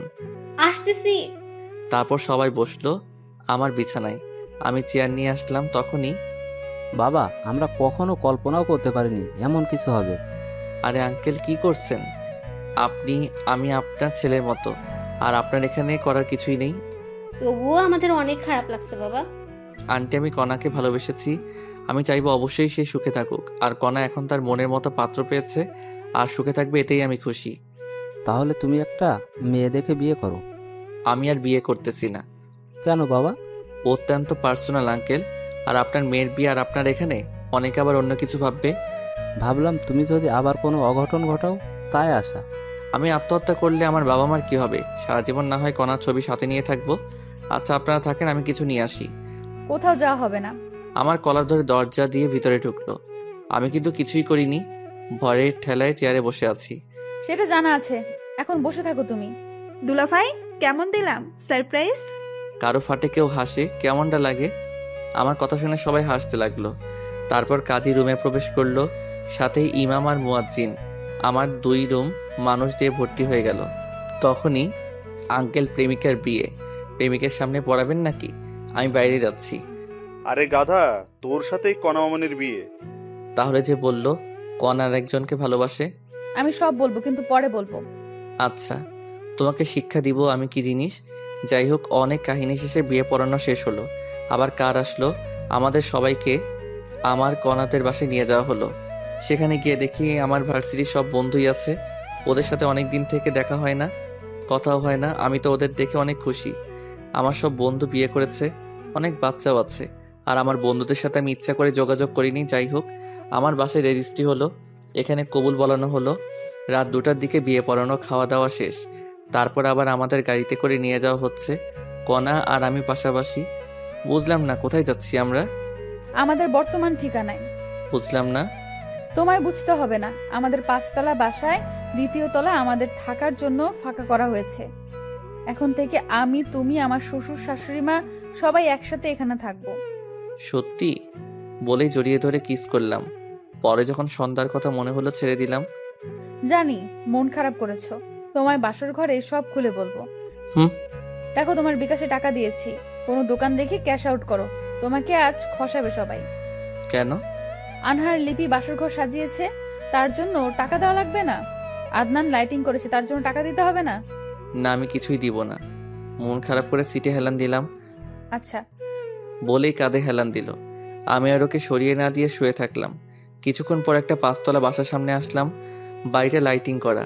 আমার বুঝতে বাকি থাকলো না আমরা কোথায় এসেছি। আমি নিজে সোজা সিঁড়ি দিয়ে উঠতেছি, তখনই এই জমিদারের পোলা, তোর বউকে কে নিয়ে যাবে? হেঁটে আসবে। আমি হেঁটে যাচ্ছি। তারপর কণা উঠতে ধরলো। কাপড় লম্বার মাটিতে লেগে থাকার কারণে পায়ের সাথে লেগে পড়ে গেল। সাথে সাথে আমি দৌড়ে নিচে নেমে আসলাম। ব্যথা পেয়েছো? না। কোলে করে নিয়ে যা হারামজাদা, দেখিস না হাঁটতে পারতেছে না। হুম। তারপর ভদ্র ছেলের মতো কণাকে কোলে নিলাম। তারপর সিঁড়ি দিয়ে ওঠা শুরু করলাম। সবাই হাততালি দিচ্ছে, আর কণা আমার হাতে কামড় দিল। আরে করো কি, ফেলে দিব কিন্তু। মার খাবা নাকি? চুপচাপ নিয়ে চলো। হুম। তারপর আমি দোতলায় উঠলাম কণাকে কোলে নিয়ে। আমার বাসর ঘরে ঢুকতে দেয়া হলো না, আমায় সোফায় বসায় রাখা হলো। আর কণাকে লিপি এবং আনহা মিলে একটা রুমে নিয়ে গেল। আমি সোফায় বসে থাকতে থাকতে বিরক্ত হয়ে গেলাম। সাথে সাথে ফ্রি ফায়ার বের করে খেলা শুরু করলাম। জানি না কতক্ষণ গেছে। কিছুক্ষণ পর আনহা এসে আমার ফোন কেড়ে নিল। ফোন দে, মাইনাস লাগলে ফাটাবো তোকে। আমি খেলতেছি, তুই রুমে যা, তোর জন্য ভাবি বসে আছে। ভাবি হয় একটু সময় দে, আমি ম্যাচটা শেষ করি। যা বলছি, না হলে আব্বু এসে থাপ্পড় মারবে। ইয়ে মানে আনহা, রুম কোনটারে? আজকেই প্রথম আসলাম তো এই বাসায়। টাকা দে আগে। ভাগ লাগবে না, আমি যাবই না। কিছু তো দে। ধর। ওই রুমে যা। আচ্ছা। তারপর আমি রুমে গেলাম। দরজার সামনে গিয়ে হালকা কাশি দিলাম। সাথে সাথে লিপি আসলো। দুলাভাই টাকা দেন। আনহাকে দিয়েছি। কত দিছেন? 2। আরো 1000 দেন। তোমারই বোনের টাকা, নাও, সমস্যা নেই। হোক, তবুও দেন। তারপর লিপিকে 1000 দিয়ে রুমে ঢুকলাম। তারপর দরজা বন্ধ করলাম। কণা এসে আমায় সালাম করে গেল। আমি ওর সাথে কোনো কথা না বলে একটা বালিশ আর একটা কম্বল নিয়ে সোফায় গিয়ে শুয়ে পড়লাম। কিছুক্ষণ পর কান্নার আওয়াজ পেলাম। উঠে গিয়ে, কান্না করবা না, ঘুমাতে দাও। তুমি সোফায় ঘুমাচ্ছ কেন? এমনি ভালো লাগছে না, তাই। তুমি কি চাও আমি চলে যাই? চুপ করে আছি, যে রাগী চলে গেলে আর আসবে না, তাই চুপ করে আছি। আচ্ছা, যাচ্ছি। বলেই দরজার দিকে রওনা দিল। কোথাও যাওয়া লাগবে না বলেই হাত টেনে ধরলাম।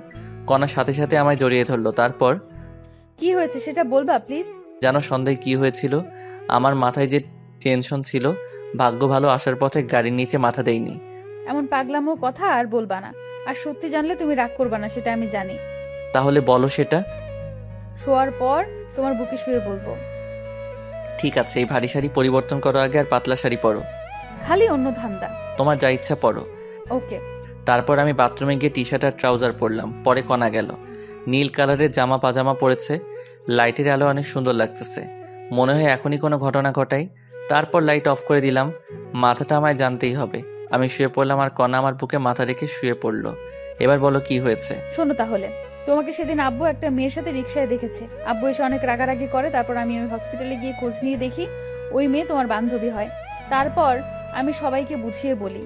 আর তুমি অফিসে কি করো না করো সব আমি ফোনে দেখেছিলাম। আমার ফোনে আমার ভয় হচ্ছিল কোনো কারণে তোমায় হারিয়ে ফেলতে পারি, তাই আব্বুকে সব খুলে বলি। তারপর আব্বু শ্বশুর আর শাশুড়িকে আসতে বলে। তারা আসার পর আমাদের ওই বাসায় উঠি, সব গোছানোর কাজে লেগে পড়ি। আর আমার সাথে সবসময় আনহা ছিল, তাই তোমার কাছে কল দিতে পারিনি। আর আজ থেকে আমরা সবাই এই বাসায় থাকবো। ও এই ব্যাপার। জানো, যখন শুনলাম তুমি অন্য কাউকে ভালোবাসো তখন মনে হচ্ছিল আত্মহত্যা করি। খবরদার এসব আর মুখেও আনবে না। আমার যে কষ্টগুলো হয়েছে সেগুলোর কি হবে? সুদে আসলে পরিশোধ করে দেব। কেমনে? পরে জানতে পারবো। এখন বলো ভবিষ্যৎ প্ল্যান কি তোমার? ফুটবল টিম বানাবো। ফুটবল আমার প্রিয় খেলা। ইস, শখ কত! আমারও তো লাগবে না, একটা ছেলে আর একটা মেয়ে হলেই হবে। আমি মজা করছিলাম, আমারও সেম চাওয়া। ছেলে আগে হলেই ভালো। না, মেয়ে হবে, বড়জন মেয়ে হবে। তোমার ইচ্ছা। হুম। জানো, আমার স্বপ্ন আমার একটা মেয়ে হবে, অনেক কিউট হবে, নাম রাখবো ফারিয়া। ফারিয়া আমাদের পরিবারের সবারই আদরের হবে, পরিবারের সবাইকে মাতিয়ে রাখবে, দাদু দিদার সাথে খেলবে, এইটুকুই। আমার বউটা দেখে অনেক কিছুই ভাবে। তাড়াতাড়ি আমার মেয়ে চাই। তাহলে যুদ্ধে নামতে হবে। নেমে পড়ো। বলা মাত্র আমি কণার নিচের ঠোঁট কামড়ে ধরলাম। উফস, কি ফিলিংস! কণার ঠোঁট একদম কমলার কোয়ার মতো। আমি কিস করতে থাকলাম, তারপর গলায় কিস করলাম, তারপর নিচের দিকে নামতে থাকলাম। আর বাকিটা ইতিহাস। জানতে চাইলে চটি গল্পে চলে যান। যাই হোক, পরের দিন সকালে ঘুম ভাঙলো কণার ডাকে। অনেকবার ডেকে গেছে, উঠিনি জন্য চায়ের কাপে আঙুল ঢুকিয়ে দিয়েছে। তারপর আমি উঠে গোসল করে এসে দেখি কণা আম্মার সাথে রান্না শিখতেছে। সকালের নাস্তা কণা আর আম্মু বানিয়ে দিল। সকালে নাস্তা করে গল্প, তারপর লাঞ্চ, লাঞ্চের পর রাতের খাবার। এইভাবে ঘুরে বেরিয়ে গেল 7 দিন। আজ থেকে অফিস আছে। সকালবেলা কণাকে আম্মু রান্নাঘরে ঢুকতে দেয় না, তবুও কণা জোর করে ঢুকে। সকালে রান্নার সময় থাকে কিন্তু রাতে থাকতে পারে না। এইভাবে সকালবেলা অফিসে যাওয়া, অফিসের কাজ করা, রাতে আবার বাসায় আসা। আর আব্বু এখন চাকরি করে আর কণাকে বাসায় রাখা হয়েছে। 1 মাস পর পরীক্ষা। যাই হোক, এভাবে কেটে গেল 3টি বছর। 3 বছর পর অফিস বন্ধের দিন সকালে। পাপ্পা ও তো তাড়াতাড়ি, আম্মু লাঠি নিয়ে আসতেছে। আসুক মামনি। পাপা আজ তোতেই দেবা। আজ তোমার দাদু, দিদা, ফুপি, তোমার মামি সহ ঘুরতে যাব। কি মজা। বলেই ওর দাদুর কাছে গেল। আমার বিয়ের 2 বছর পর ফারিয়া আমাদের পরিবারে আসে। ফারিয়া অনেক কিউট। সারাদিন সবাইকে দৌড়ের উপর রাখে। আর আনহা মেডিকেলে পড়ে এখন। আমি ব্রাশ করে রান্নাঘরে গেলাম। আমি যাওয়া মাত্র আম্মু অজুহাত দিয়ে চলে গেল। আম্মুও বুঝতে পারছে। আমি কণাকে পিছন থেকে জড়িয়ে ধরলাম। কণার সাথে সাথে নড়াচড়া বন্ধ করে দিল। কি করো? আম্মু আসবে। আরে আসবে না। কি শুরু করছো? শুরুই করলাম না। ঠিক আছে, যাচ্ছি। দাঁড়াও, বাজার করে এনে দাও। আচ্ছা, লিস্ট দাও। দাঁড়াও। তারপর আমি ব্যাগ নিয়ে বের হলাম। তখনই কণা আমায় ডেকে রান্নাঘরে নিয়ে গেল। লক্ষ্মী ছেলের মতো বাজার করবা, রাস্তা দেখে পার হবা। তারপর আমি বাজারে গিয়ে লিস্ট অনুযায়ী বাজার করলাম। বাজার নিয়ে বাসায় আসলাম লাঞ্চের দিকে। বাসায় এসে গোসল করে টেবিলে বসলাম। আমাদের অভ্যাস হয়ে গেছে সবাই আম্মুর হাতে তোলা ভাত খাই। আজও আম্মু সবাইকে তুলে খাওয়াচ্ছে আর আমরা সবাই তৃপ্তি সহকারে খাচ্ছি। আমরাও আবার আম্মুকে তুলে খাওয়াচ্ছি। আপনারা সবাই দোয়া করবেন আমরা যেন সারা জীবন এমনই থাকতে পারি। ধন্যবাদ সবাইকে আমাদের পাশে থাকার জন্য।